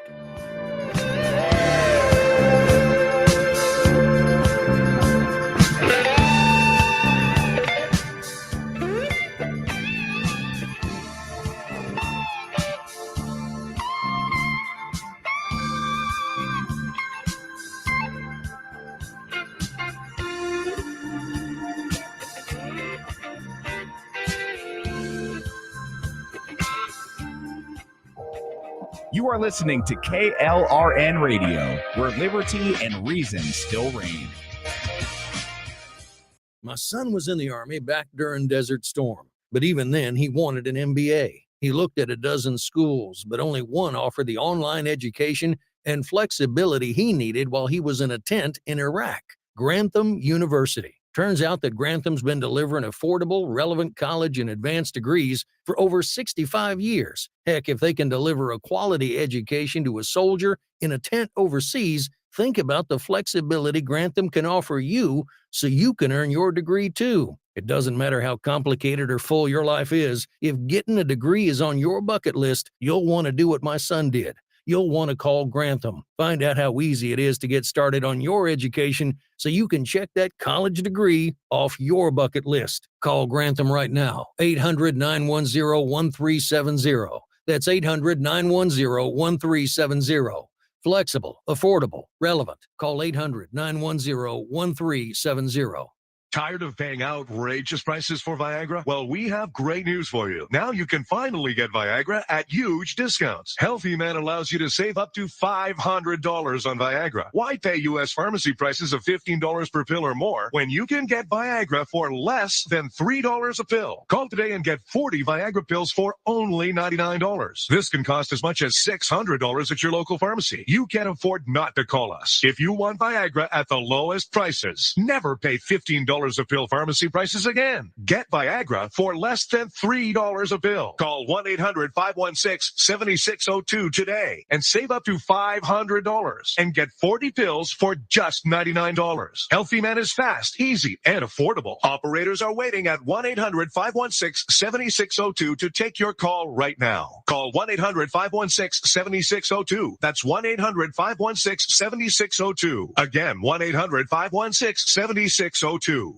Attention business owners and independent contractors. This is a money-saving message from Tax Mediation Services. If your business owes $20,000 or more in taxes, we can help you today, right now. Listen, dealing with the IRS is no picnic. It's an intimidating and extremely stressful process, and you don't want to go it alone. Our attorneys know every law, every tax break, and every possible opportunity to help you resolve and reduce your tax debt. And if you owe more than $20,000, you may be at the top of their hit list. So don't take your tax debt lightly, because it will not go away on its own. The IRS can seize your bank accounts, your home, and even shut down your business. Call our tax experts today at 1-800-783-0810 and let us deal with the IRS while you focus on your business. That's 1-800-783-0810. Again, that's 800-783-0810. I'm Noble McIntyre of McIntyre Law, and I've been representing injured Oklahomans and their families for almost 30 years. At our firm, we've handled hundreds of crashes involving semis. They are huge vehicles, and when fully loaded, can weigh as much as 80,000 pounds. Most semi drivers are careful and professional drivers, but some big truck drivers and the companies they drive for are dangerous, and I've personally seen the devastating effects on families. If you or a loved one has been affected by a semi crash, contact us at 405-777-7000 or McIntyreLaw.com. We will fight for you.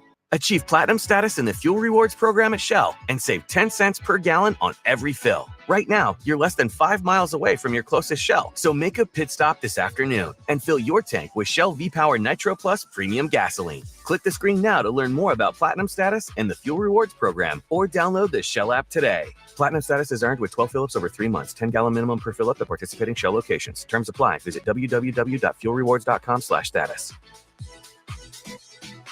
It's back to school season for the kiddos, which means it's the perfect time to get your vacay on. Beaches are empty, resorts are quiet, and Cheap Caribbean Vacations has fall vacay deals up to, wait for it, 45% off. Plus, you can score more site-wide savings and take an extra $50 off your booking now through September 5th. Take this as your sign to pencil in a vacay this fall and turn back to school season into back to beach season. Go to cheapcaribbean.com to find your next all-inclusive vacay. Offer ends September 5th. You can achieve platinum status in the fuel rewards program at Shell twice as fast by filling up 6 times with Shell V-Power Nitro Plus Premium Gasoline. Right now, you're less than 5 miles away from your closest Shell, so make a pit stop this afternoon and fill your tank with Shell V-Power Nitro Plus Premium Gasoline. Click the screen now to learn more about platinum status and the fuel rewards program, or download the Shell app today. Platinum status is earned with 12 fill-ups over 3 months, 10-gallon minimum per fill-up at participating Shell locations. Terms apply. Visit www.fuelrewards.com/status. Hi, everyone. This is JJ, the co-founder of Good Pods. If you haven't heard of it yet, Good Pods is like Goodreads or Instagram, but for podcasts. It's new, it's social, it's different, and it's growing really fast. There are more than 2 million podcasts, and we know that it is impossible to figure out what to listen to. On Good Pods, you follow your friends and podcasters to see what they like. That is the #1 way to discover new shows and episodes. You can find Good Pods on the web or download the app. Happy listening. KLRN Radio has advertising rates available. We have rates to fit almost any budget. Contact us at advertising@klrnradio.com.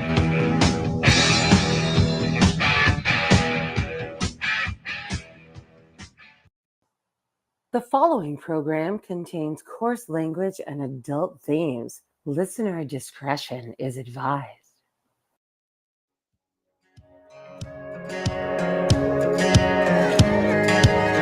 Hand on the Bible, I'm a decent man.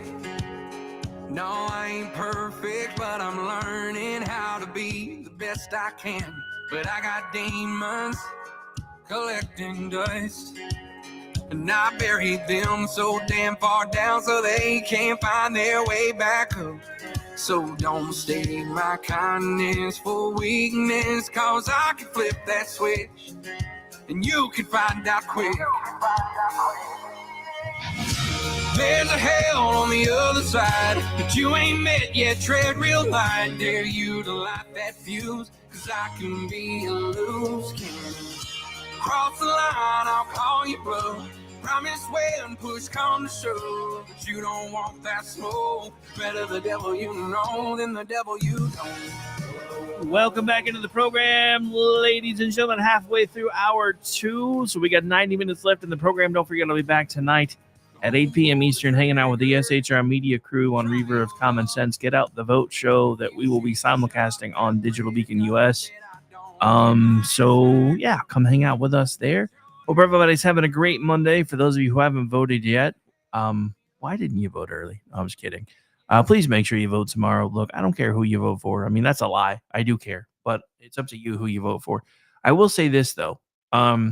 If we show up the way we normally do, there's no way that Donald Trump is going to lose. If we have an above average turnout, which at this point I'm expecting, then we're talking the ability to have a literal political bloodbath here.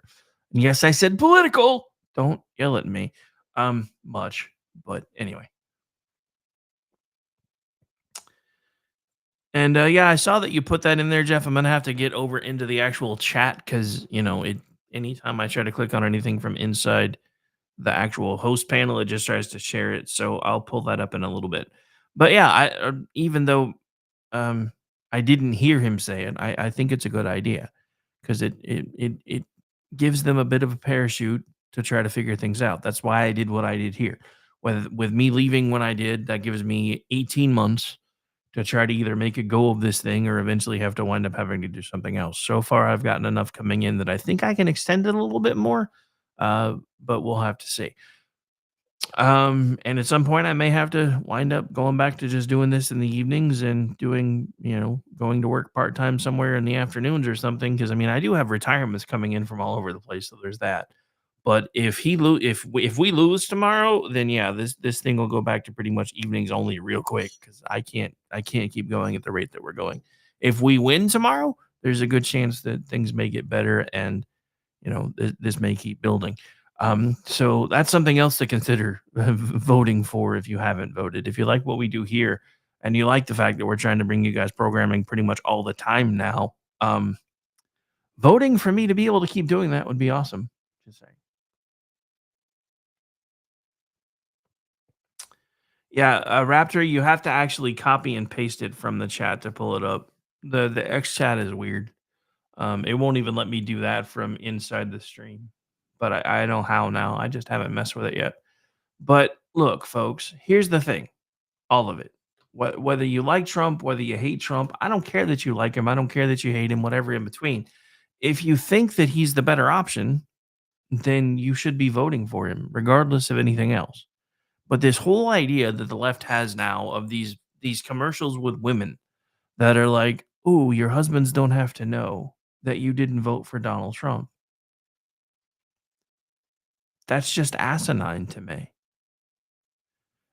I mean, so while we're watching all this stuff and watching all this play out, I'm looking at U.S. economy information right now showing rent and home prices are through the roof, affordability beyond reach. TGI Fridays has filed for bankruptcy. Gen Z's interest in skilled trades is rising. Boeing dismantles their DEI team because it sucks. So if we're looking at the Real Clear Politics average right now, they are tied in the national averages, 48.5 to 48.5, which is a statistical improbability, by the way. So this is exactly what I've been talking about. These are pollsters trying to put their fingers on the scales just to try to make things seem interesting for the people that are still doing their last minute donations, etc., and all that stuff in between. Because there's no way, statistically speaking, that this should be a dead heat right now. I mean, even Nate Silver said as much in a clip that I played yesterday during the America Off the Rails show last night. He's like, there's no way that these polls should be showing ±1 this late in the game. And even he's admitting that at this point, Donald Trump is likely the odds-on favorite to win, which, for him had to be a painful ass thing to say. But you've still got the folks that are all like, well, Donald Trump is offering nothing but darkness and Kamala Harris is offering hope. I want to know what hope she's offering, though, other than free stuff. Free stuff doesn't win that many elections. I'm not going to say it hasn't been a finger on a scale before. But as we get into things to pay attention to, this is from Sister Told Ya at Red State. The one North Carolina congressional race to pay close attention to on Election Day. In addition to the presidential race, also on the ballot is control of the House and Senate. While Decision Desk HQ's most recent forecast model has predicted the Republicans will have a 74% chance of taking control of the Senate, their House forecast gives the GOP a 53% chance, which will make the latter race results especially interesting and nerve-wracking to watch as they come in on Election Day.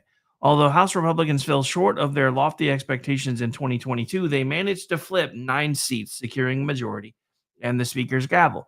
They noted while adding they must now defend this narrow majority against the Democrats, who hold 213 seats, just 5 seats shy away from the 218 needed to regain control.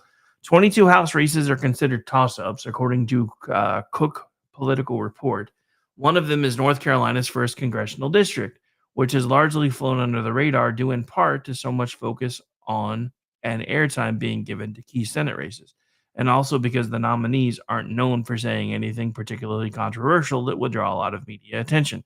Rep. Don Davis, a Democrat, is the first-term incumbent, while Lori Buckout, a retired Army colonel who is backed by GOP presidential nominee Donald Trump, is the Republican vying for that seat.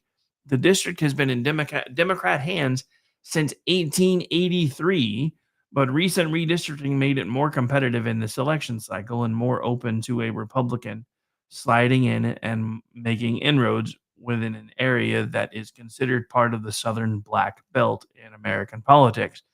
Because of the demographics of the district, it is considered one to watch, not just for what it could mean for the House control, but also because it may give clues on overall black turnout and how the Old North state may go in the presidential election, as explained by Sabato Crystal Ball managing editor Kyle Kondajic. A telling district like this to watch is North Carolina's first district, which Representative Don Davis, a Democrat, is trying to defend.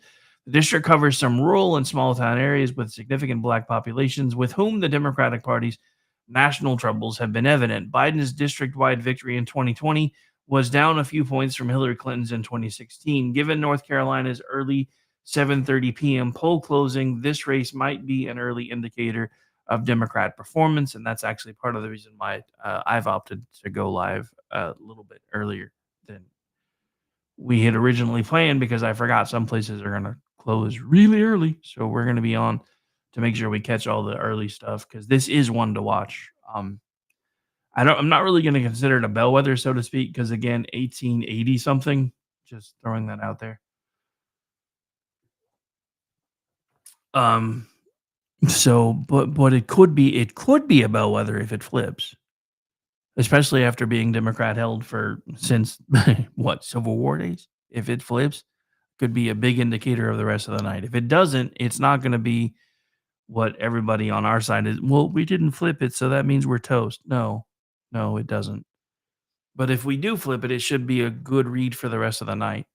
This is kind of what if what I expect to see happens, they're not going to be able to outperform it this time with creative balloting. If that district falls, that means most likely North Carolina is going along with it. So at the same time, if Virginia falls to Trump, then it's going to be really hard for them to outperform what is about to happen. So this is why all I'm saying is this. And not Kamala Harris style. Keep your head down and do the work. For those of you who haven't voted yet, you still have time. Polls open tomorrow, 7 in most places, 7 a.m., run till at least usually 7 p.m. So if you haven't voted yet, you have time. If you've got to wait in line to do it, do it. Bring your lunch. Check with your bosses. Make sure you should be able to legally get time off from work to vote. If they're not letting you do that, then reach out to somebody who can help. We have to win this thing, and we have to win this thing in a way that we send a very clear message, because here's the problem, and this is something that I've been talking about for the last 2 months. I am somebody who told everyone, and the recordings are there, you can go back and look, that I didn't think there was any friggin' way that they would be able to pull off the candidate swap that they actually pulled off. I was listening to people like Tomi Lahren and everybody else talking about how that Joe Biden was not going to be the one in the race by the end of it, and I was wrong. But the reason I didn't think it could happen was because I didn't expect, at least on paper, for the majority of the Democrats to be okay with a party swap, with a candidate swap within their own party, where they didn't get any votes, they didn't do this, they didn't do that, they didn't do any of the things that they needed to be able to do. And yet here we are. So, but what I'm discovering, though, because you're starting to see videos like the one that I played earlier, the hashtag I'm not with her, with a bunch of men of color saying, no, I'm not voting for her, I'm voting for him, and you should be voting for him too. And there's lots of women of color saying the same thing. So I don't think, in the grand scheme of things, I don't think that the abortion, the Dobbs decision is going to be the anvil that it was in 2022, because that was, in my opinion, that was what swung the race in a lot of places, because women were terrified. But now they've had 2 years. A lot of places have already started establishing their abortion laws within the states. And even J.D. Vance has admitted, hey, my own state went a different direction than I wanted us to go. So even I've had to change my tax a little bit, which makes sense. If you don't like your state's abortion law, then start fighting to change it. But quit expecting it to be resolved at a national level because it never should have been in the first place. This isn't about the women's right to choose. Because, ladies and gentlemen, and this was a conversation that I had all over X just the other day. And as we get ready to close out this hour, I figure this might as well be what we will probably go out on, and we may get one more quick hit on another story.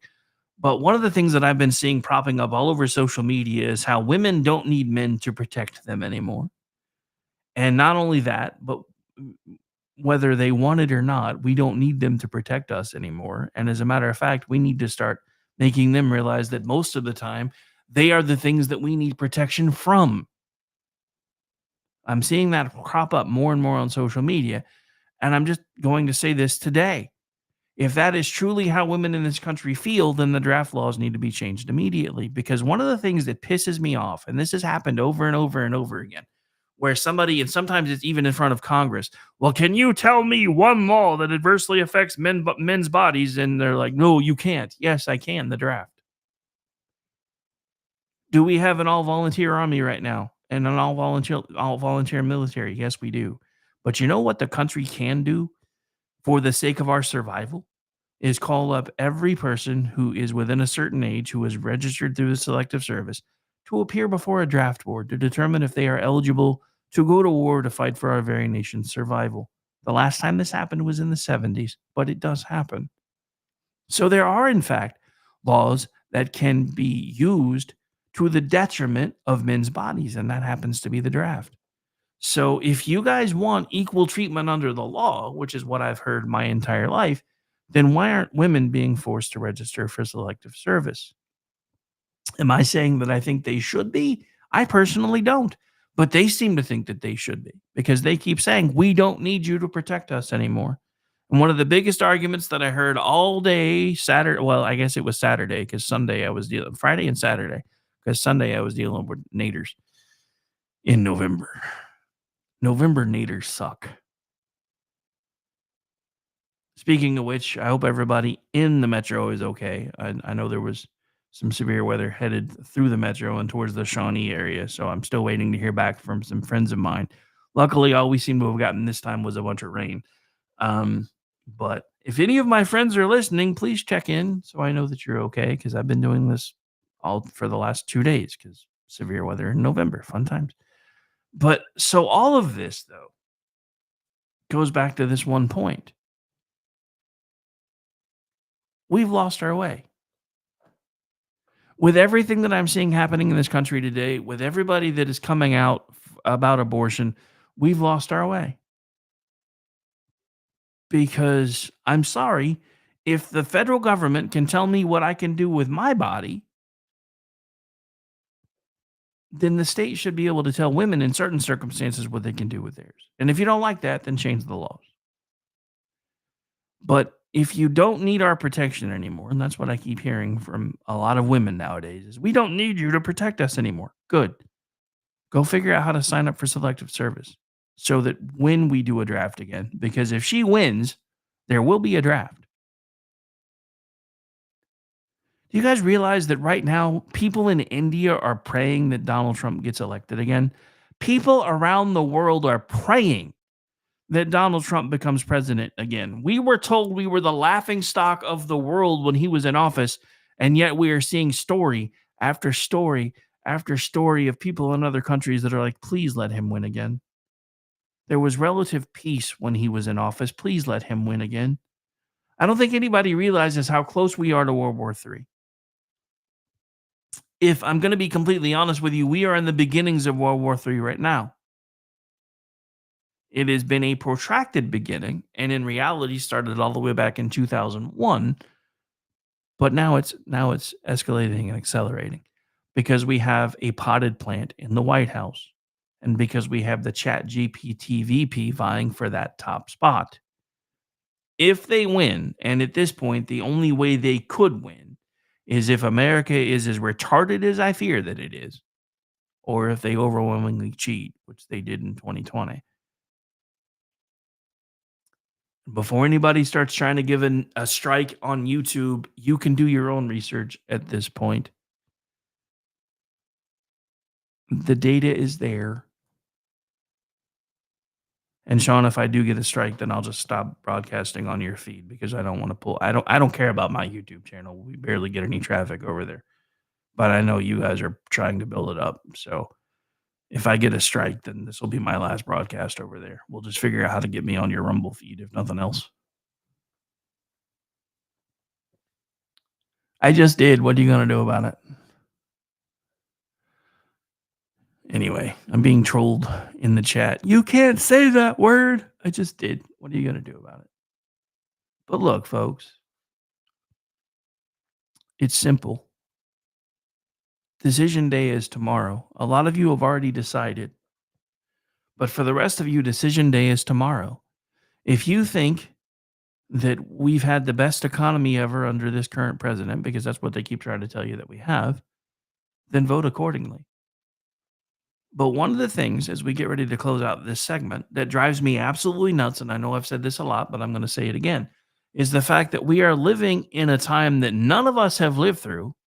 I'm pretty sure none of us were alive during Grover Cleveland's split. And they're still acting as if this is a standard election cycle. Well, Donald Trump needs to be telling us more about what he's going to do. And I hear this from our side too. She needs to be telling us more about what she's going to do. She's already told you everything you need to hear. I wouldn't change a thing even if I could. She said it on The View. They set her up a softball to try to knock it out of the park because right before that, she said, well, the one thing's for sure, I'm not Joe Biden. But then 30 seconds later, but I wouldn't do anything differently than he did. And then you've got the left going, well, he needs to describe his policies more. We don't know what he's going to do this time. Yes, you do. You watched him do the job the last time. A hell of a lot better than the potted plant you have in the White House right now. You watched him do the job. Quit coming at me sideways like these two people are unknown quantities, because she has flat out told you that she would do nothing differently.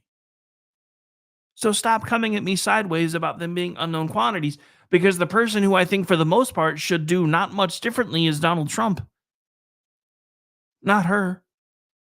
Are there things that I wish he did differently the first time? Yes. Do I wish he would have kicked the leprechaun of the Potomac to the curb a lot faster rather than hanging a medal around his neck on the way out the door?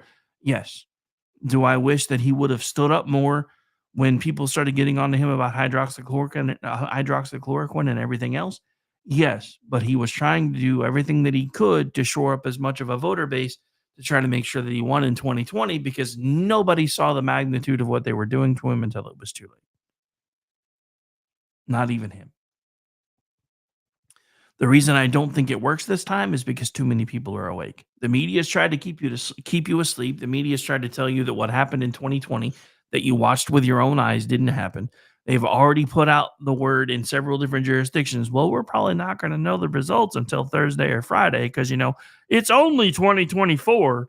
We shouldn't be able to expect to have the results on election night until at least like the year 5000. Our technology just doesn't allow for that anymore, even though we were plainly able to do it in the 60s and the 70s, y'all, before we went to all these newfangled computer systems.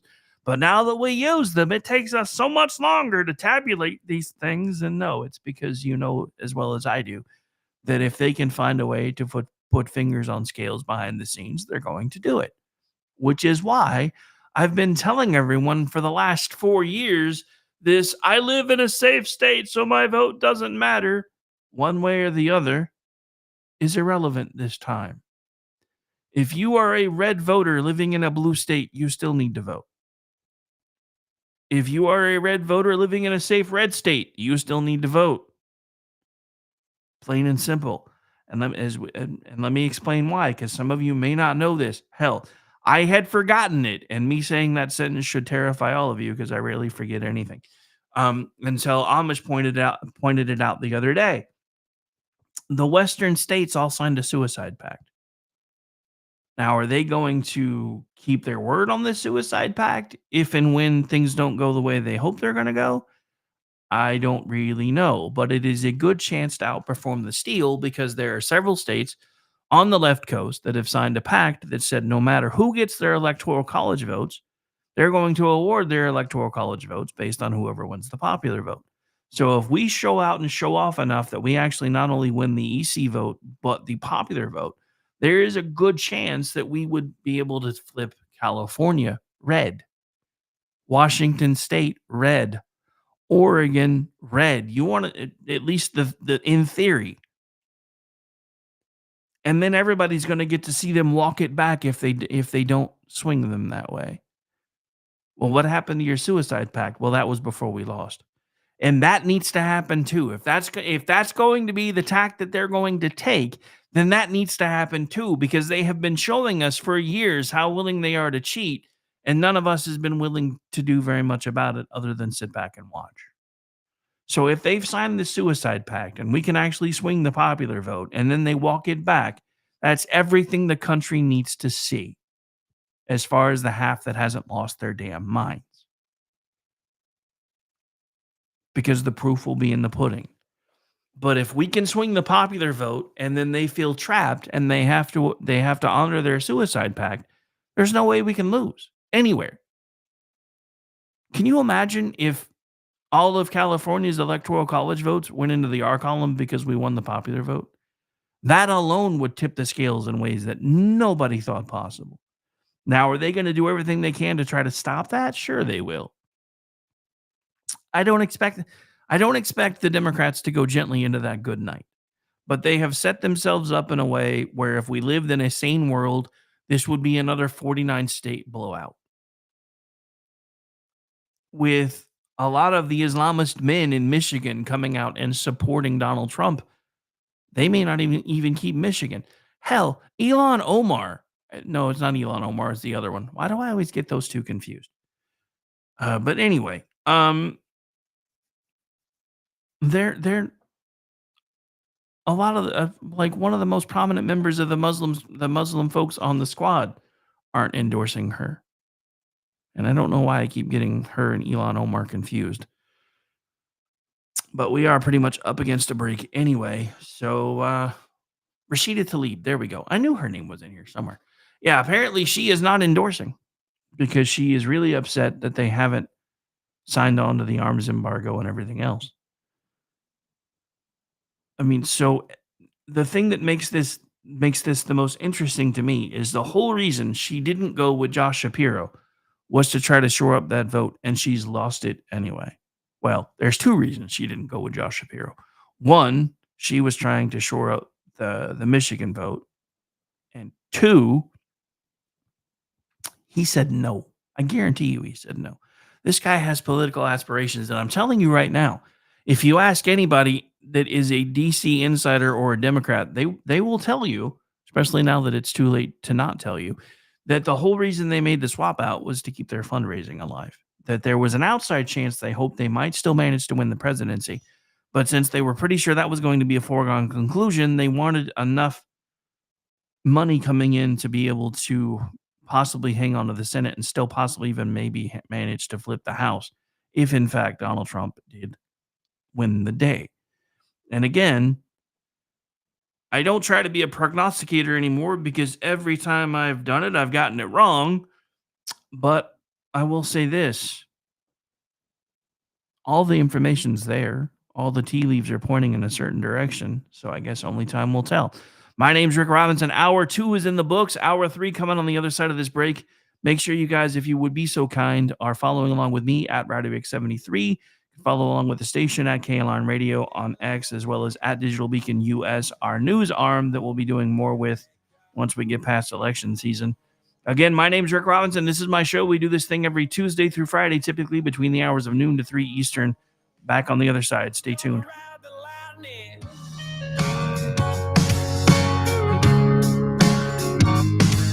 There's a man in a black coat standing at a crossroads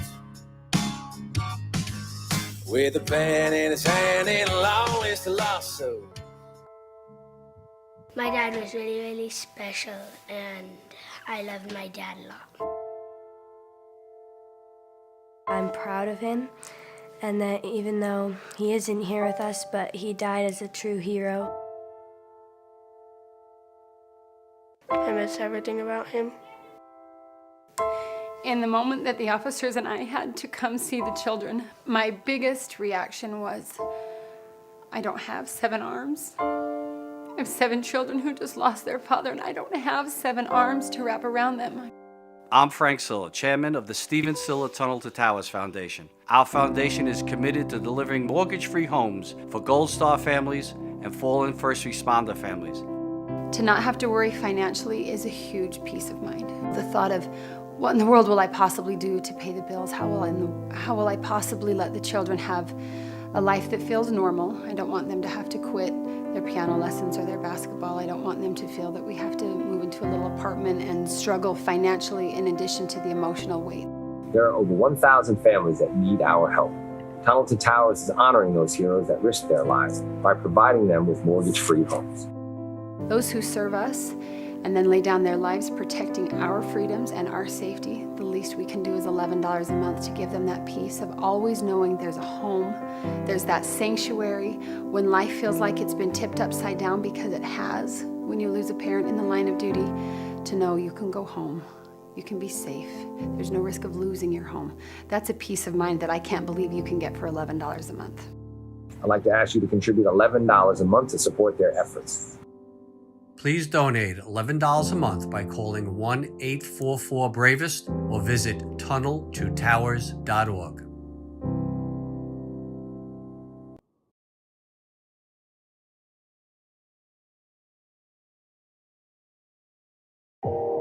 You are listening to KLRN Radio, where liberty and reason still reign.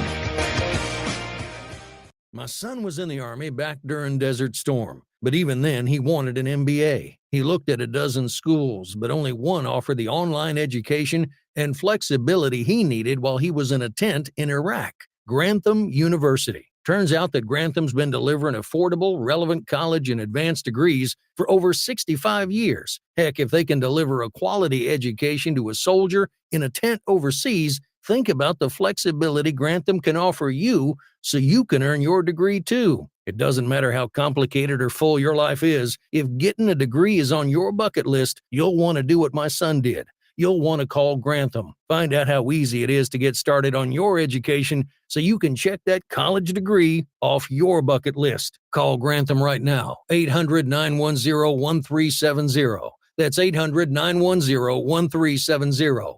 Flexible, affordable, relevant. Call 800-910-1370. Tired of paying outrageous prices for Viagra? Well, we have great news for you. Now you can finally get Viagra at huge discounts. Healthy Man allows you to save up to $500 on Viagra. Why pay U.S. pharmacy prices of $15 per pill or more when you can get Viagra for less than $3 a pill? Call today and get 40 Viagra pills for only $99. This can cost as much as $600 at your local pharmacy. You can't afford not to call us. If you want Viagra at the lowest prices, never pay $15 a pill pharmacy prices again. Get Viagra for less than $3 a pill. Call 1-800-516-7602 today and save up to $500 and get 40 pills for just $99. Healthy Man is fast, easy, and affordable. Operators are waiting at 1-800-516-7602 to take your call right now. Call 1-800-516-7602. That's 1-800-516-7602. Again, 1-800-516-7602. Attention business owners and independent contractors. This is a money-saving message from Tax Mediation Services. If your business owes $20,000 or more in taxes, we can help you today, right now. Listen, dealing with the IRS is no picnic. It's an intimidating and extremely stressful process, and you don't want to go it alone. Our attorneys know every law, every tax break, and every possible opportunity to help you resolve and reduce your tax debt. And if you owe more than $20,000, you may be at the top of their hit list. So don't take your tax debt lightly, because it will not go away on its own. The IRS can seize your bank accounts, your home, and even shut down your business. Call our tax experts today at 1-800-783-0810 and let us deal with the IRS while you focus on your business. That's 1-800-783-0810. Again, that's 800-783-0810. I'm Noble McIntyre of McIntyre Law, and I've been representing injured Oklahomans and their families for almost 30 years. At our firm, we've handled hundreds of crashes involving semis. They are huge vehicles and when fully loaded can weigh as much as 80,000 pounds. Most semi drivers are careful and professional drivers, but some big truck drivers and the companies they drive for are dangerous, and I've personally seen the devastating effects on families. If you or a loved one has been affected by a semi crash, contact us at 405-777-7000 or McIntyreLaw.com. We will fight for you. Achieve platinum status in the Fuel Rewards program at Shell and save 10 cents per gallon on every fill. Right now, you're less than 5 miles away from your closest Shell, so make a pit stop this afternoon and fill your tank with Shell V-Power Nitro Plus Premium Gasoline. Click the screen now to learn more about platinum status and the Fuel Rewards program, or download the Shell app today. Platinum status is earned with 12 fill-ups over 3 months, 10-gallon minimum per fill-up at participating Shell locations. Terms apply. Visit www.fuelrewards.com/status. It's back to school season for the kiddos, which means it's the perfect time to get your vacay on. Beaches are empty, resorts are quiet, and Cheap Caribbean Vacations has fall vacay deals up to, wait for it, 45% off. Plus, you can score more site-wide savings and take an extra $50 off your booking now through September 5th. Take this as your sign to pencil in a vacay this fall and turn back to school season into back to beach season. Go to cheapcaribbean.com to find your next all-inclusive vacay. Offer ends September 5th. You can achieve platinum status in the Fuel Rewards program at Shell twice as fast by filling up 6 times with Shell V-Power Nitro Plus Premium Gasoline. Right now, you're less than 5 miles away from your closest Shell, so make a pit stop this afternoon and fill your tank with Shell V-Power Nitro Plus Premium Gasoline. Click the screen now to learn more about platinum status and the Fuel Rewards program, or download the Shell app today. Platinum status is earned with 12 fill-ups over 3 months, 10-gallon minimum per fill-up at participating Shell locations. Terms apply. Visit www.fuelrewards.com/status. Hi, everyone. This is JJ, the co-founder of Good Pods. If you haven't heard of it yet, Good Pods is like Goodreads or Instagram, but for podcasts.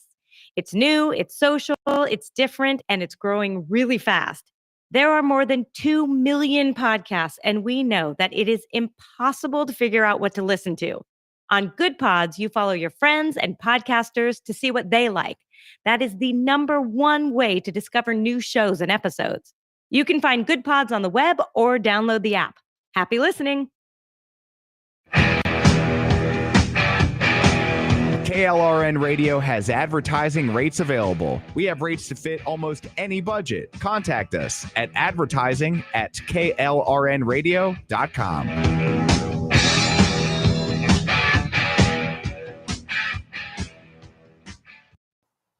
The following program contains coarse language and adult themes. Listener discretion is advised. Hey, this is Sean with the Edge of Liberty. You're listening to the only man who's comfortable wearing his jeans backwards, Rick Robinson. And if you want to check me out, I'm on KLRN every Monday and Friday, 12 on the Pacific Coast, 3 on the East Coast, talking news, politics, everything else that really comes to mind. Loud, bald, from Boston. I check all the boxes that you hate. So check me out right here on KLRN. Might be the whiskey or smoke inside these lungs. Ain't no way around it. One day I'm gonna die. If something's gonna kill me, might as well be what makes me feel alive.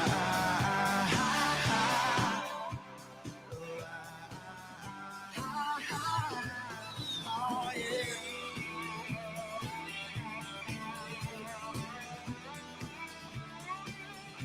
All right, welcome back into the program, hour 3. And Sean, in case you're listening, just remember, team no pants, bro. I don't wear pants backwards because I don't wear pants. Just saying. All right, anyway, so we're back. We're live. Hour 3 coming at you. For those of you paying attention, if you haven't done so yet, calling out my Rick James crew, pimp it. You know what to do. All right, anyway, so we're back. We're live. And anyway, so Jeff said something in the chat earlier that I'm trying to get caught up on. Hang on. So I just saw the weirdest thing about this election. My hometown liquor store is open on a Monday. They're never open on a Monday. Why do you think one of my tags is send booze?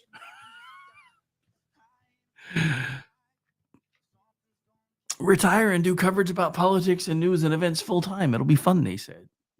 Yeah, that's what I get for listening to people. All right. Anyway, so much still to talk about. God, there's so much. I feel like we've barely scratched the surface for today. So I guess it's a good thing that I'll be doing this again for at least a couple hours tonight as well.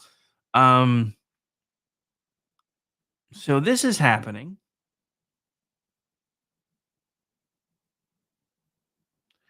So remember a couple weeks ago, well, I guess about a month ago, when she finally started putting out policies, and then they were like, stop doing that, because one of the first things she talked about was price controls, and all the left were like, you can't do that. They won't vote for you. Well, guess what? Now that most of the people that probably have voted for her are going to vote for her, now she's back to talking about price controls again. But remember, they're not communists or anything, folks. They just think that, the government should have their fingers on scales about how much money you're allowed to make.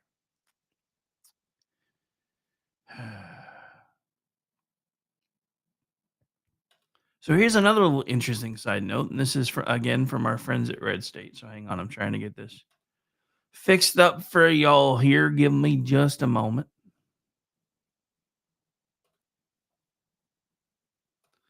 Oh, and I guess while I'm getting this ready to go, one of the things I could do instead of just sitting here clicking buttons, a lot of you ask how it is that I do all the things that I do. I don't recommend it, but one of the things that I do is typically drink lots of energy drinks as well as lots of coffee. I have two varieties that I prefer. One for energy is W. For those of you who don't know, they're like tied to gaming, everything else, but they actually happen to be a partner of mine. You can find information by going to w.gg. If you decide there's something that you want to try there, you could put in a Rowdy Rick at checkout time and actually save a little bit of money. Check them out for a little bit. They even have some sample packs going on right now, so I do encourage you guys to at least take a look. Also, coffee. For those of you who don't know, I am one of those folks that if somebody says, what's wrong with you today? One of my first answers will be, there's likely too much blood in my caffeine stream. Thanks to my good friends at supermassiveblackholecoffee.com, they have helped make sure that doesn't happen. Really good coffee, actually better than a brand that I had been drinking for a while that I actually was trying to partner with, who never responded. So then these folks reached out and said, hey, we have what we think is even better coffee. We think you should test it and tell us what you think. And they were so confident that I was going to like it that they already built the promo code in before they shipped me my bag to check it out. So I do encourage you guys to check them out as well. For those of you who love coffee, you know me, I'm a coffee snob. Supermassiveblackholecoffee.com. You can put in Rick at checkout.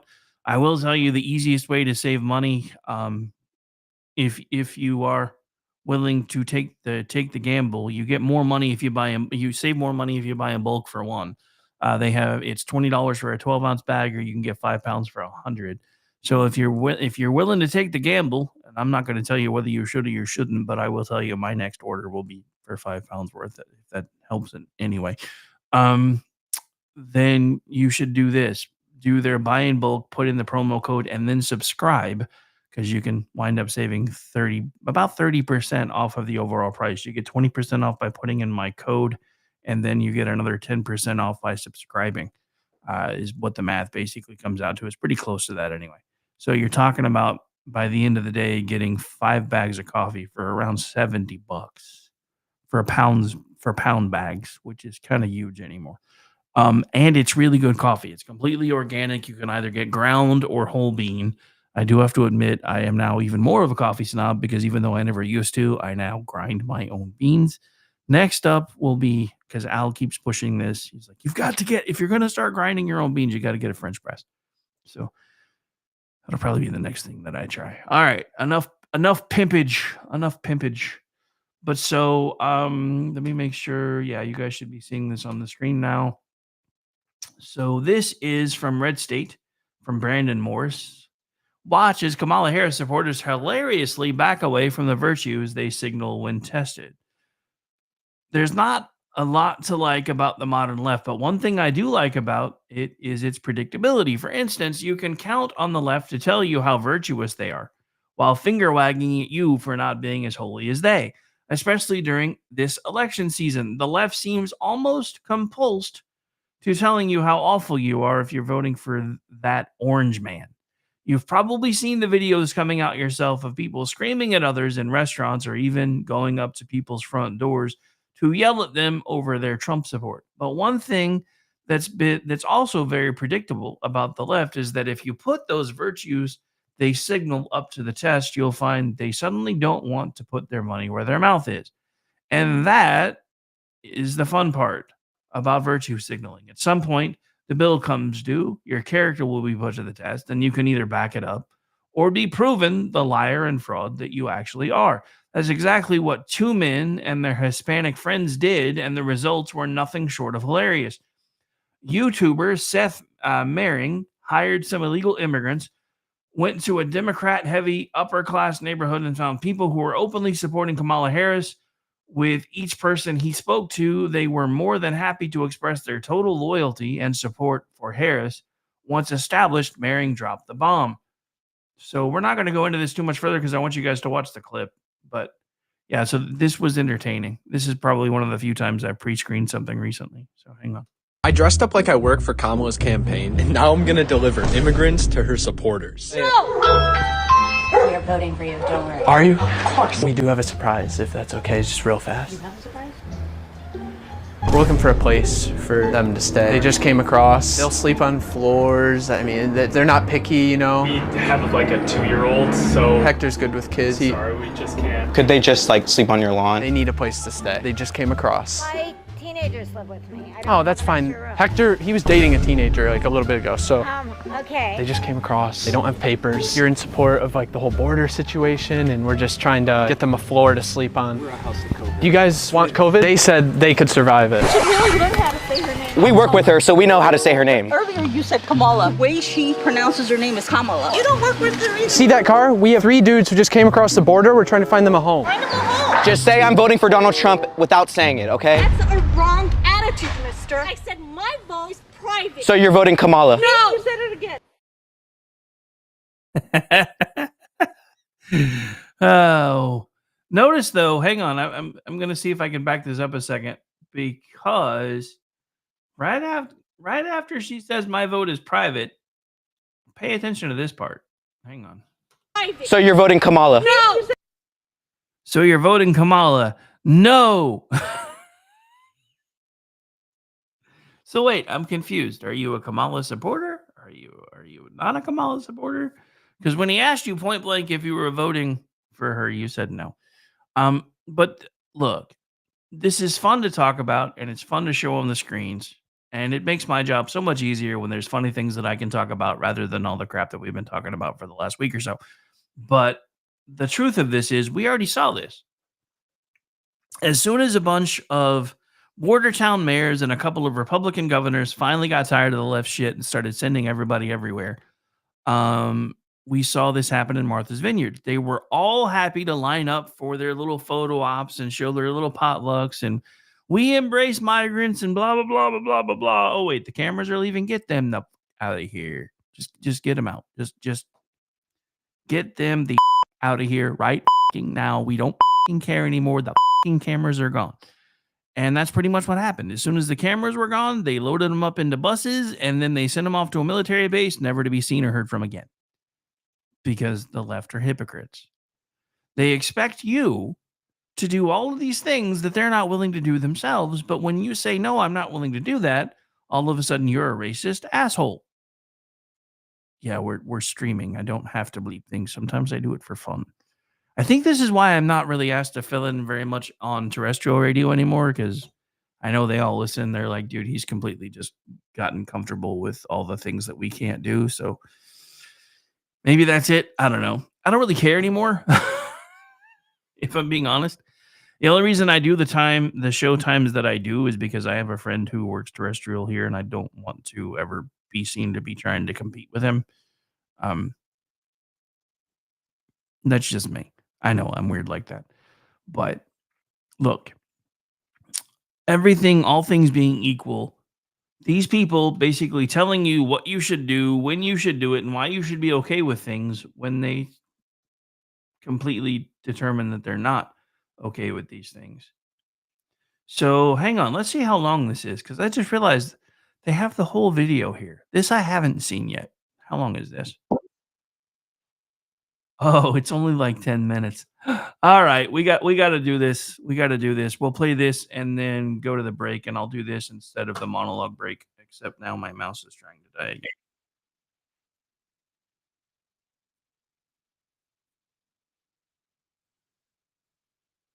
Hang on. Okay, so I really need to figure out why my mouse keeps trying to act like it's being retarded. It's acting like me right now, and that is not acceptable. Okay, hang on. Okay, I think we got it working again, at least for a second. Maybe changing batteries after the show. I keep forgetting to do that.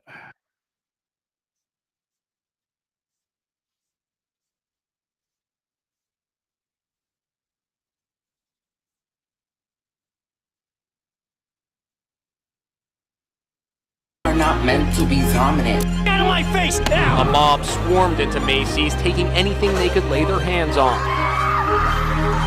Everybody needs to be woke. I am a woman, so f*** you. Piece of living garbage. You know what woke means? It means you're a loser. Everything woke turns to okay? Or at least I've been told. See, growing up in the cornfields of Ohio with a truck and gun-loving, blue-collar dad, conservative beliefs are the only thing I've ever known. But now that I'm old enough to vote in this year's election, I want to be sure I'm making the right decision.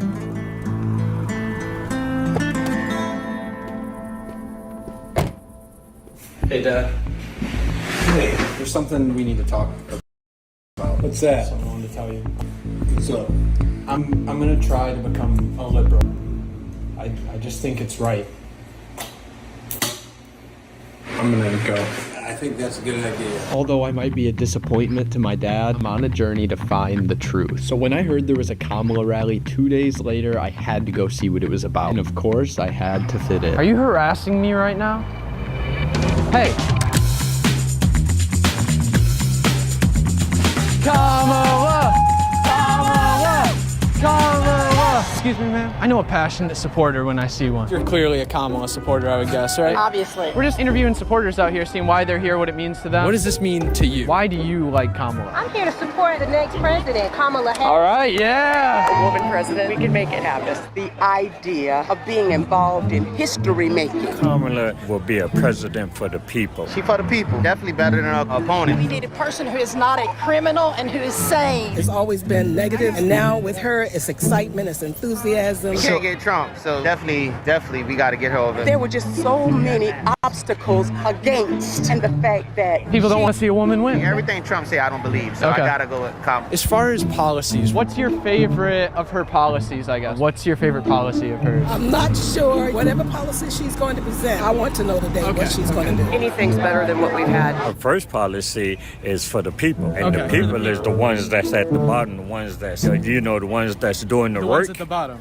Exactly. I think she got a good policy. I like what she's doing with the border. Open it up, right? Yeah. Border, open it up. The policy on that. We need to help those people at the border, not reject them. We got to help people along the way. She has a vision, and I'm ready for things to just be better. So now I kind of know what these people are about. I can't help feeling some of them blindly support her because of who she is. Like, no matter what she says or does, they will still follow her. And I want to put that to the test. This is my grandma, and you guessed it, she is a Kamala Harris supporter. Little does she know, over the last week, I've been working on a fake news report that I'm going to use to put my theory to the test. I'm sorry, Grandma, but if you still support Kamala after watching this, you'd be a little delusional. So I took her out to dinner, and when we got back home, my plan went into action. I set out a bunch of old family photos in the living room that I said we should go through. And playing on the TV is what my grandma thought was an episode of Family Feud, but it was actually pre-recorded and was about to play my news report any minute.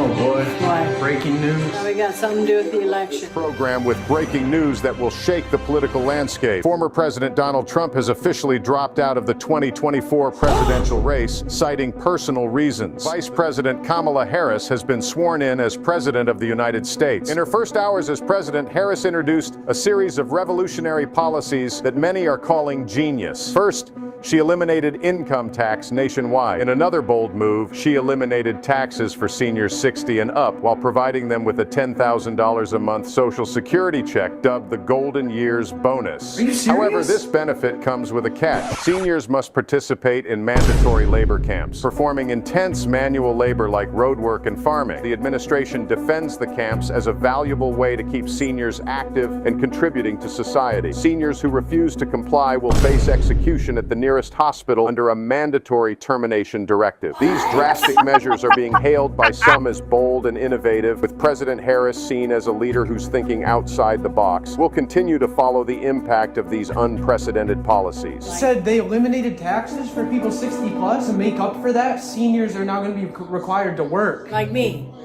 You're 60 plus, right? Yeah. You got to work in a field or something now, or For personal reasons, would he drop out? Why would she even do that, though? I don't understand. I heard execution. Okay, but what the hell? So maybe Kamala supporters are more logical than I thought. And don't worry, I told my grandma this was a joke. But before I can truly support Kamala, I need to make sure her supporters are true in their beliefs. And what better way to do that than with one of the most controversial issues I could think of, the border. We need to help those people at the border, not reject them. So I came to the most woke place I could think of, California. And the plan is simple. My friend Trey and I are gonna dress up like we work for Kamala's campaign and knock on supporters' doors. Waiting in the car will be our secret weapon. 3 illegal immigrants who will happen to need a place to stay. And we'll see if these supporters open their doors or if they turn away people in need. But first, we need to find some people to act as our immigrants. And I think I know just the place. Are you okay with supporting Kamala for the day? Yeah, sure. Okay. And are any of you guys gay? Nobody. It helps. No. It would just be a lot better. Okay. Out of these prospects, who should we choose? We need 2 more. Probably the black one. The black one? Wait, but they all look Mexican. Yeah, they are. Kamala on 3. 1, 2, 3. Kamala!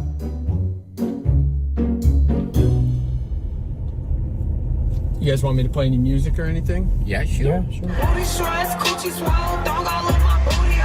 1 vote at a time. 1 vote at a time. Is this your Harris Walls sign out here? Yes. Excuse me, guys. Are you guys supporting Kamala in this up-and-coming election? You support her? Absolutely. Supporter?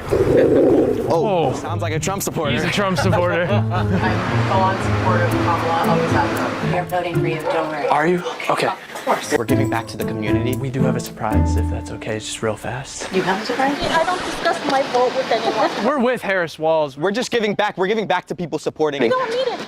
Oh, okay, awesome. First off, could we have consent to receive your pronouns? I was born a woman and I'm still a woman and I'm a her. We do have one quick surprise, one quick gift, so come on.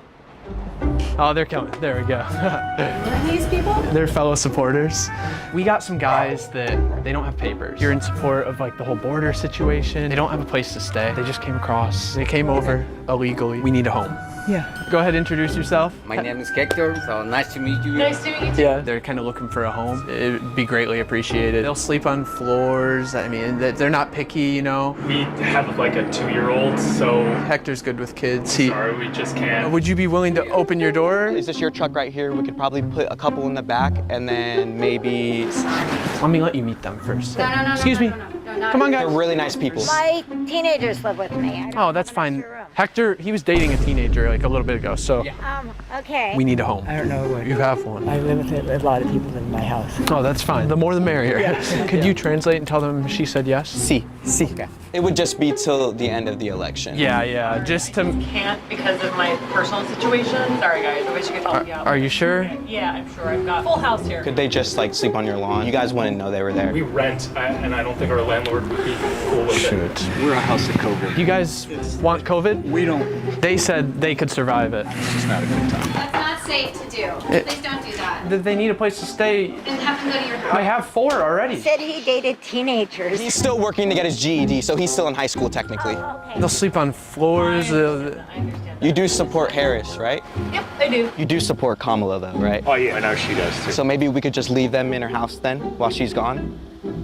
She's got some health issue right now, so. Oh, okay, yeah. Well, Hector was in med school. So should we set them up in the front lawn, or do you want us to set them up inside? I didn't say yes. Oh, I thought you did. No, I said no. I'm sorry. Okay, never mind. Is it okay if we just set a tent up right here for them though? That way it's not on your property, but it's just right in front And they of could it. just use your bathroom maybe? No, I can't have you do that. I'm sorry. Okay. You should really learn how to say her name. We work with her, so we know how to say her name. Earlier you said Kamala. The way she pronounces her name is Kamala. That's what we said. He said Kamala. You don't work with her either. See that car? We have 3 dudes who just came across the border. We're trying to find them a home. That's great. Find them a home. Just say I'm voting for Donald Trump without saying it, okay? That's a wrong attitude, mister. I said my vote is private. If you're voting for Trump, you can just say it. No, that's wrong too. So you're voting Kamala? No. You said it again. Even after hours of trying, not a single person let them stay. And we're asking people who support Kamala, who support her border policy. And after seeing this, I think I have enough evidence to make my decision. So I'm flying back to Ohio, and it's time to come clean with my dad.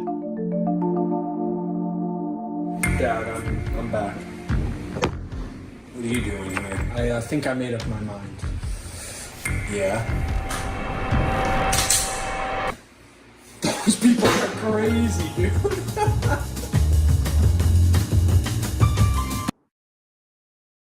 All right, so it's all tongue in cheek, and I get that, but it's pretty telling, if you ask me, that the same people that are telling you that you should be okay with people breaking into the country don't want to help house them in their homes. Now, I will say that apparently this has not always been the case, because remember, there were folks just about a year ago that were making the news because they were actually taking in migrants.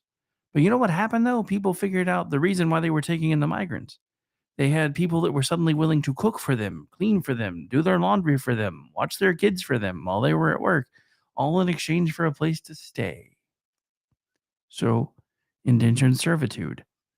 Ladies and gentlemen, this is another point that I've been trying to make for as long as I have been doing shows like this, for as long as I've been doing Facebook posts, for as long as I've been doing audio podcasts, all of it is this. Slavery never went away. All they did was change the name. One party still openly and blatantly submits slavery, supports slavery over the other. And the simple fact of the matter is, in some ways, Republicans are just as bad because while they don't necessarily support it here, they're okay with it happening in places like China so that you can get your iPhone for super fucking cheap. And you can get your American flags for super fucking cheap. You can get all the things that you want to buy for super fucking cheap. So we have to ask ourselves one question. What are we willing to do?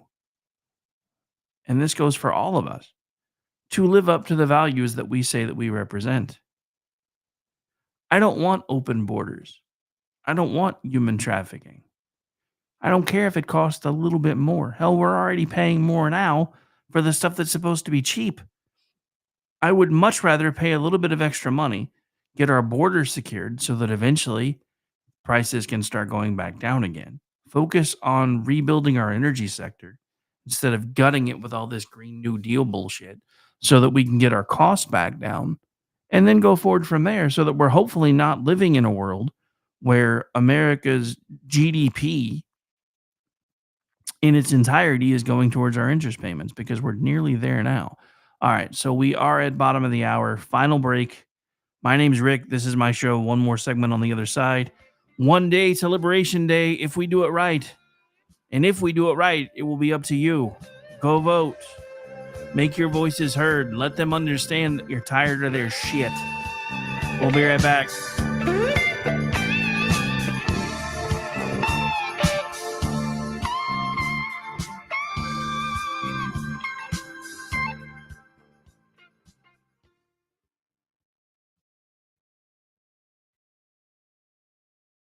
So that we may discuss our Lord and Savior monarchy. No, seriously, I'm just kidding. Hi, my name's Rick Robinson. I am the general manager of KLRNradio.com. We are probably the largest independent podcast network that you've never heard of. We have a little bit of everything, and by that, what I mean to tell you is we have news, pop culture, special events, conspiratainment, true crime, mental health shows, drama productions, and pretty much everything in between.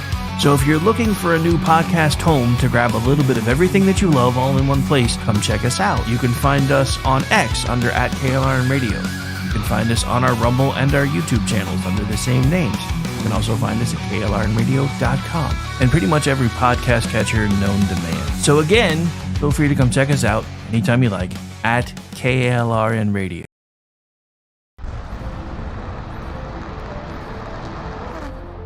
Are you ready to reach for the stars? Tune in to The Lost Wanderer, the #1 monthly podcast on good pods in astronomy. Join our host, Jeff, as he takes you on an interstellar adventure to explore the mysteries of space and the wonders of science. From rocket launches and distant galaxies to the latest discoveries in astronomy, each episode is a thrilling ride through the cosmos. Don't just gaze at the stars, come explore the universe with us. Follow The Lost Wanderer wherever you get your podcasts, and let's discover the stars together.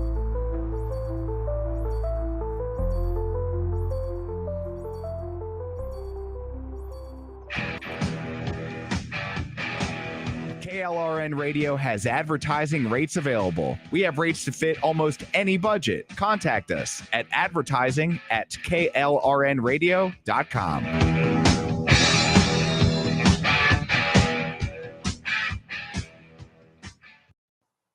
The following program contains coarse language and adult themes. Listener discretion is advised. Hey, this is Sean with The Edge of Liberty. You're listening to the only man who's comfortable wearing his jeans backwards, Rick Robinson. And if you want to check me out, I'm on KLRN every Monday and Friday, 12 on the Pacific Coast, 3 on the East Coast, talking news, politics, everything else that really comes to mind. Loud, bald, from Boston. I check all the boxes that you hate. So check me out right here in KLRN. Ain't no one of us getting out alive.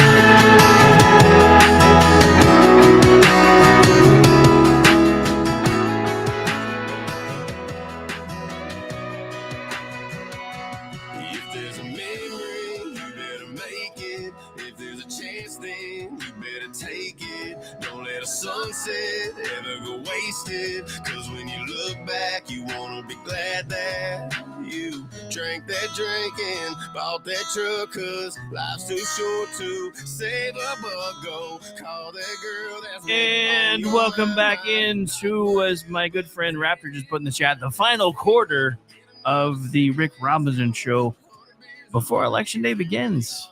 Voting starts here in Oklahoma tomorrow at 7 in the morning. So, yeah, we'll have some coverage going on from noon to 3 tomorrow, kind of letting you guys know if there's any early tea leaves that we can see. We'll be live starting at 7 p.m. Eastern time tomorrow, so 6 Eastern here, or 6 Central here in God's time zone. Yeah, tonight I'll be hanging out with the folks at SHR doing their pre-election coverage. Don't forget, we've got Sean coming up in just a few minutes, live right here on KLRN Radio, who does the Edge of Liberty on Mondays and Fridays over on SHR. And now we carry that as well. Guess it's a good thing because I actually was gonna hit him up last night and be like, I know you usually carry the daily. Did you want to carry the Sunday show too? I guess it's probably a good thing I didn't, because I got an entire episode pulled down last night because I played a clip from Saturday Night Live, because Saturday Night Live, SNL is asshole. But anyway, funny thing is, I've seen other people playing it. I don't think they got content warnings, bastards. But yeah, so as we get into the tea leave section of the program, a couple things to keep in mind. I think we are starting to see proof that the Democrats are having a turnout problem, whether they want to admit they are or not. With less than 24 hours to go until Election Day, the Trump campaign is out with a new memo and arguing Democrats have a turnout problem among key voting blocks. With early voting closed and Election Day on the horizon, Democrats are facing a massive turnout deficit.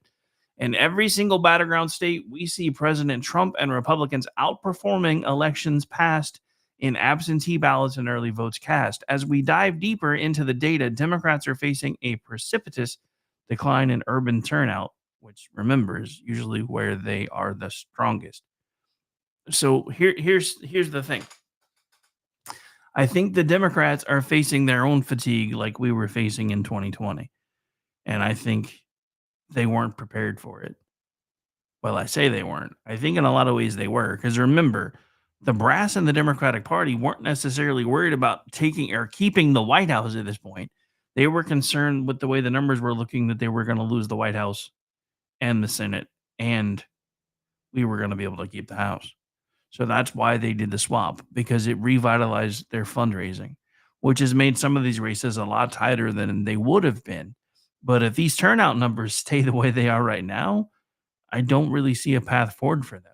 And I'm not saying that lightly, and I'm not telling you that you still shouldn't go vote. As a matter of fact, even if you think we're going to win, I think if you haven't voted yet, you still need to go vote. If you have friends that haven't voted yet, talk to them about going to vote with you if you're going to the same polling places.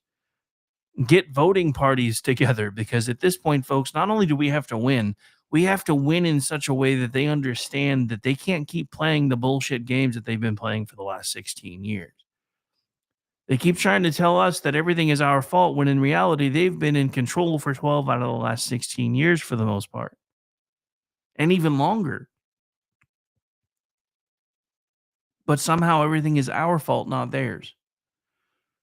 So the campaign is openly citing concern from Democratic operatives Jim Messina and David Axelrod, who concede turnout isn't a guarantee and that Republicans' early voting numbers are scary. So the campaign is also providing data on the numbers from Target Smart's Tom Bonnier. I'm probably butchering that name, but I didn't want to pronounce it the way it sounds.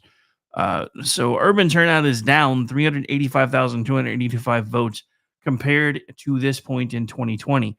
Female turnout is down 170,011 votes compared to this point in 2020. Rural turnout is up 14,124 votes compared to this point in 2020. Georgia urban turnout is down by 153,846 votes compared to 2020. Female turnout is down. Or I'm sorry, the first one was Arizona. I didn't read that for those that aren't following along on the screen. So in Georgia, female turnout is down 46,732 votes compared to this point in 2020. Rural turnout is up 171,837 votes compared to this point in 2020. Michigan urban turnout is down 321,523 votes compared to this point in 2020.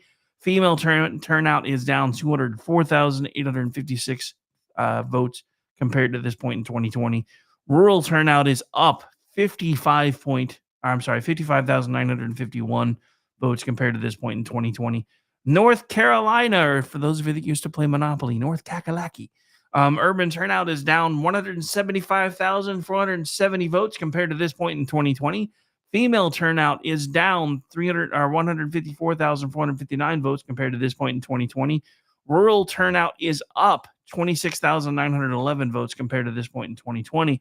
Nevada urban turnout down 191,199 votes compared to this point in 2020.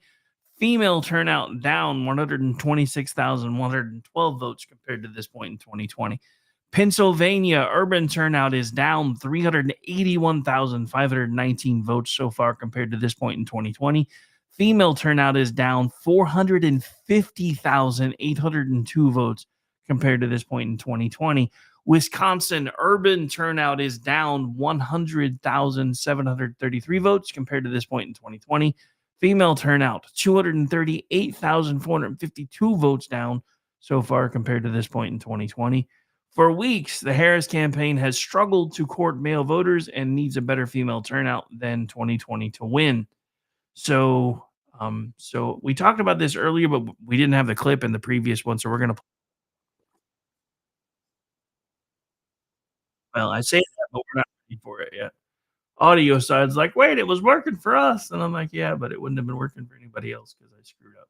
But anyway. So share this tab instead.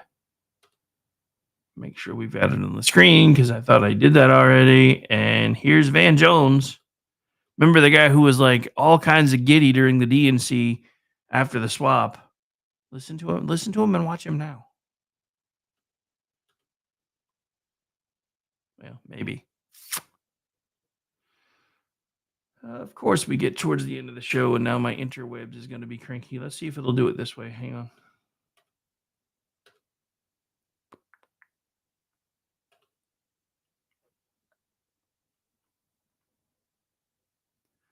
Yep, so I guess it was just town hall being dumb. So share this tab instead. And here we go. Worried, Philadelphia is where we've got to run up a big margin.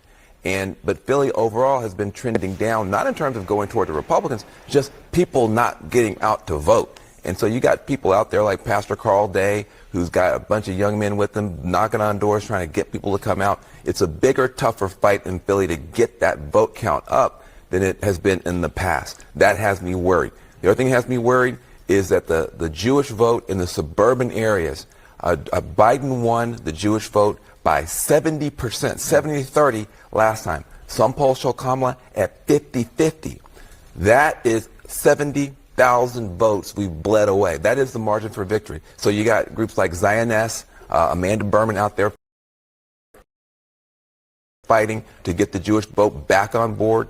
This is a tough other direction. So this is it is door to door, bruised knuckles, tired legs, a lot of coffee, and I'm nervous and worried, and I'm not going to be anyway until this thing gets called. Okay, is there anything that is making you happy about Pennsylvania? No, there's nothing making me happy about Pennsylvania. You got David Urban out there causing us trouble in the rural parts of the state. Get David Urban on this show and keep him here all day, and then I'll feel better. Just don't let him leave. I don't want him out there. Same question to you. Is anything making you happy about Pennsylvania? Is everything making you nervous? I just have to say, if only there's something that Kamala Harris could have done early in this campaign to help with the Jewish voters of Pennsylvania. Could it have been that the governor of Pennsylvania is a Jewish American who would have been, and a very popular one? Just because if she'd been Josh Shapiro doesn't mean every Jew is going to be voting for her. I mean, it might have meant a whole bunch of Pennsylvanians voted for her. This could go down as the biggest. Moving on. I'm just saying. Anyway, I understand why you're nervous. Look, I think whoever wins Pennsylvania, I mean, obviously, 90+% chance are going to be the next president. And so these campaigns have pulled out all the stops there. The fact that Harris is going there a ton means I think they're nervous about it. And I look at some of this this early voting stuff, and it's like a witch's cauldron. You can lean over and smell the vapors, and you can kind of sort of see what you want to see in it. And Republicans have some reason to believe that maybe the Democrats aren't doing quite as well with their turnout operation. But the reality is nobody knows nothing. And so for old political operatives like Van and me, that does make you nervous because of the closeness of the polling and just the uncertainty around all the data. And I'll be as interested as anybody on election night. So I don't know whether I'm nervous or not, because at this point, I'm not sure there's, what else can you do? What else is there to say about it? Pennsylvania is the state. But I'll tell you, the other thing that makes me nervous is in 2016, we had a big star-studded event right on the edge of the election, and we lost the state. I don't know if I don't think people understand. Working people sometimes have to choose. Am I going to go to the big, cool concert this week and pay for babysitting for that? Or am I going to try to figure out a way to get to the polls? I don't like these big star-studded events. All right, so there you got some bleed over into one of the things we were talking about earlier, but I thought it was important to play that whole thing because I needed you to see. Even the other guy was like, well, maybe if she'd have picked Shapiro, and the host was like, hey, just because if she did that, it didn't mean that every Jewish person was going to vote for her, which she's not wrong, but you can still see why they're trying to do everything they can to continue to carry water. So this just came across my feed. This is from Katie Pavlich, and it actually came out a little bit ago. So New York Times, our final election poll was probably wrong. So let's deep dive into this in the last few minutes that we have. The New York Times published their final 2024 presidential election poll on Sunday, just 2 days ahead of November 5th. Remember the 5th of November. This is when we take back our country. Kamala Harris and Donald J. Trump stayed deadlocked to the finish in the final New York Times Siena College poll of the 2024 presidential election. Though there may be a hint she has ticked up in the final stretch, the New York Times reports The race remains essentially even across the 7 states likeliest to decide the presidency. The results show Harris ahead, but there's a big catch. The poll is probably wrong. Across these final polls, white Democrats were 16% likelier to respond than white Republicans. That's a large disparity than our earlier polls this year, and it's not much better than our final polls in 2020. Even with the pandemic over, it raises the possibility that the polls could underestimate Mr. Trump yet again. The New York Times concedes a word of caution.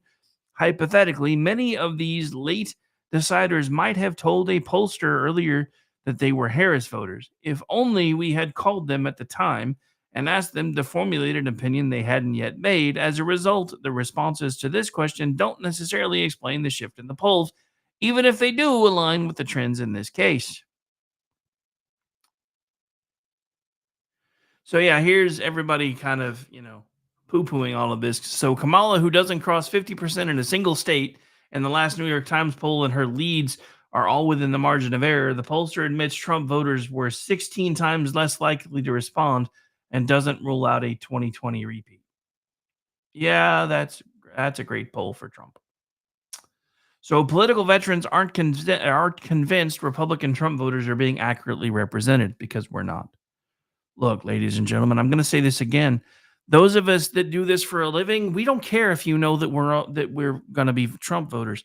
People that are told if you post political stuff on your social media platforms, you're going to lose your job. That is 9 times more likely to happen with a conservative than it is a Democrat. These people are being told to still hubby's line to keep their head down and go to work. So a lot of people don't tell you what their political leanings are anymore, because we live in a country that, although it gives lip service to the idea of free speech, it believes in everything but. I would submit to you that today, if we still had a situation where Twitter was Twitter and still owned by Jack Dorsey, we would not be on the cusp of what could be a very significant victory for Republicans. Elon Musk, whether you like him or hate him, has put his money and his credibility where his mouth is, because I need you guys to understand what is about to happen. If we lose tomorrow, folks like Vivek Ramaswamy, Robert F. Kennedy Jr., Tulsi Gabbard, Donald Trump, and Elon Musk are all going to be thrown in prison. More likely than not, because that won't happen. They've already tried to do it to Trump. They are jailing old women for praying in front of abortion centers.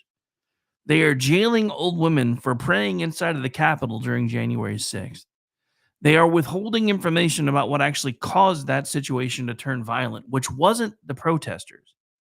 It was DC police starting to fire less than lethal rounds into the crowd, apparently without authorization. I've seen these videos. I've watched these videos. I've listened to these videos. I've played the videos on this show where the radio traffic is coming in and people are trying to find out who gave authorization for people to start firing. We've got Nancy Pelosi on camera now twice admitting this was her fault. We now know that somebody, for some reason, at some time, disengaged the magnetic locks within the Capitol. We now know, based on testimony from Congress, that there were 200 plus embedded FBI agents in the January 6th crowd. Do you want to know who was likely responsible for a lot of the things that happened on that day? It wasn't Trump supporters. It was embedded FBI agents, because they were trying to push a narrative. And before you yell at me about it, you can go look at it for yourself. There is now evidence that the CIA and the FBI have been colluding since 2015 to try to derail the Trump campaign. These are the monsters that we have been trying to fight. These are the monsters that I myself have been trying to fight since 2016. These are the monsters that if we don't change course now, they're going to end our country. And they're going to do it on purpose. And they're doing it by design. Ladies and gentlemen, in the final moments I have of this show, I want to remind you of one thing for those of you that may not have pulled the lever yet and may be on the fence, although I don't know who would still be on the fence at this late of a date. The same people that once thought that they could bring about the New World Order and the one world government by lifting third world nations into second world status and eventually all second world status nations into first world status, figured out about 40, 50 years ago that wasn't really going to work. So they started tying everybody's economies together to, one, make sure that we couldn't go to war the way that we had up until World War II, where militaries were legitimately sent in to kill people and break things until somebody acquiesced, and that everything was basically going to become more of a police action. At the same time, as they were tying all of our economies together, they also made it impossible for us to win a war. But the whole reason they did all of this was, one, they made it impossible for anybody, should things go too far, to be able to do what they needed to do anymore without potentially destabilizing the entire planet. But they also figured out that since we couldn't build up other countries into second world nations and then first world nations, the easiest thing to do was to start destabilizing first world nations. If you don't believe me that that's going on, look at a story that I just saw from Italy the other day. There are people in Italy looking at apartment complexes that were built by their great-grandfathers and their grandfathers and saying there's not a single Italian flag here anymore. The people that helped build this housing would be rolling over in their graves. You now have London being run predominantly through Islam. You have sections of London and Britain that are now subject to Sharia law. While the same people are telling us that the women here in America live the handmaid's tale, there are women all over the world that actually are living the handmaid's tale, and they are subject to Sharia law. This is what happens when the people who are hell-bent on hanging on to power will tell you whatever narrative they need you to hear to be able to hang on to it. Because you stop paying attention to what is actually happening, which is people all across the country praying that Donald Trump becomes president again. People all around the globe praying that Donald Trump becomes president again, just in the hopes that we can stem the tide of what's been happening. So for anybody who's on the fence, for anybody who is undecided, I say to you again, your time is now. Your decision day is tomorrow. And all I can ask you to do is to vote your conscience if you haven't voted yet. Because if you've listened to the voice that is inside of you, I guarantee you will know what choice to make. Don't listen to the media. Don't listen to the polls. Don't listen to me. Listen to the voice inside of you. And you will know what the right choice is to make. And I am 1,000% sure that in that moment, you will make the right decision. But it's up to you. Each of us only has one vote, one moment to decide where we go from here. Your moment is here. Your moment is now. You need to decide. If you weren't planning on voting, you need to vote. If you don't think you can find a way to vote, reach out to somebody who you know is going to vote to see if they can help you get there. This is not a time to sit on the sidelines. This is not a time to stay on the fence. This is not a time to say, well, I live in the safest of red states and therefore my vote's not going to matter because he won all 77 counties both times that he's run here. This is not the time for that argument. This is the time that we show them in one voice with resounding volume that they can't do this to us anymore, that they can't keep telling us that we're traitors, that we're racist, that we're Nazis, that we're garbage. We, aside from some very vocal voices on the right, we don't say those things. These are things coming from our leadership right now. This administration has spent 4 years telling us that we're traitors to the Republic and that we're basically terrorists. 4 years. All right, well, I got to clear the airwaves because we got Sean coming up in a minute, and I need to give him his YouTube channel back. So that's going to do it for us. Thank you guys for hanging out right here on K-Alarm Radio. My name's Rick Robinson. This is my show, and again, we do this thing every Tuesday through Friday, typically between the hours of noon to 3 Eastern. But we got to go. So bye, everybody. What? Over? Did you say over? Nothing is over until we decide it is. Was it over when the Germans bombed Pearl Harbor? Hell no! Closing time. Open all the doors and let you out into the world. This isn't over until I say it's over! Closing time. That's great. This is fucking great, man. Now what the fuck are we supposed to do? Game over, man. Game over. Closing time. Time for you to go out to the places you will be from. Closing time. This room won't be open till your sisters come. I love you, a great crowd. I love you. Say goodnight, Gracie.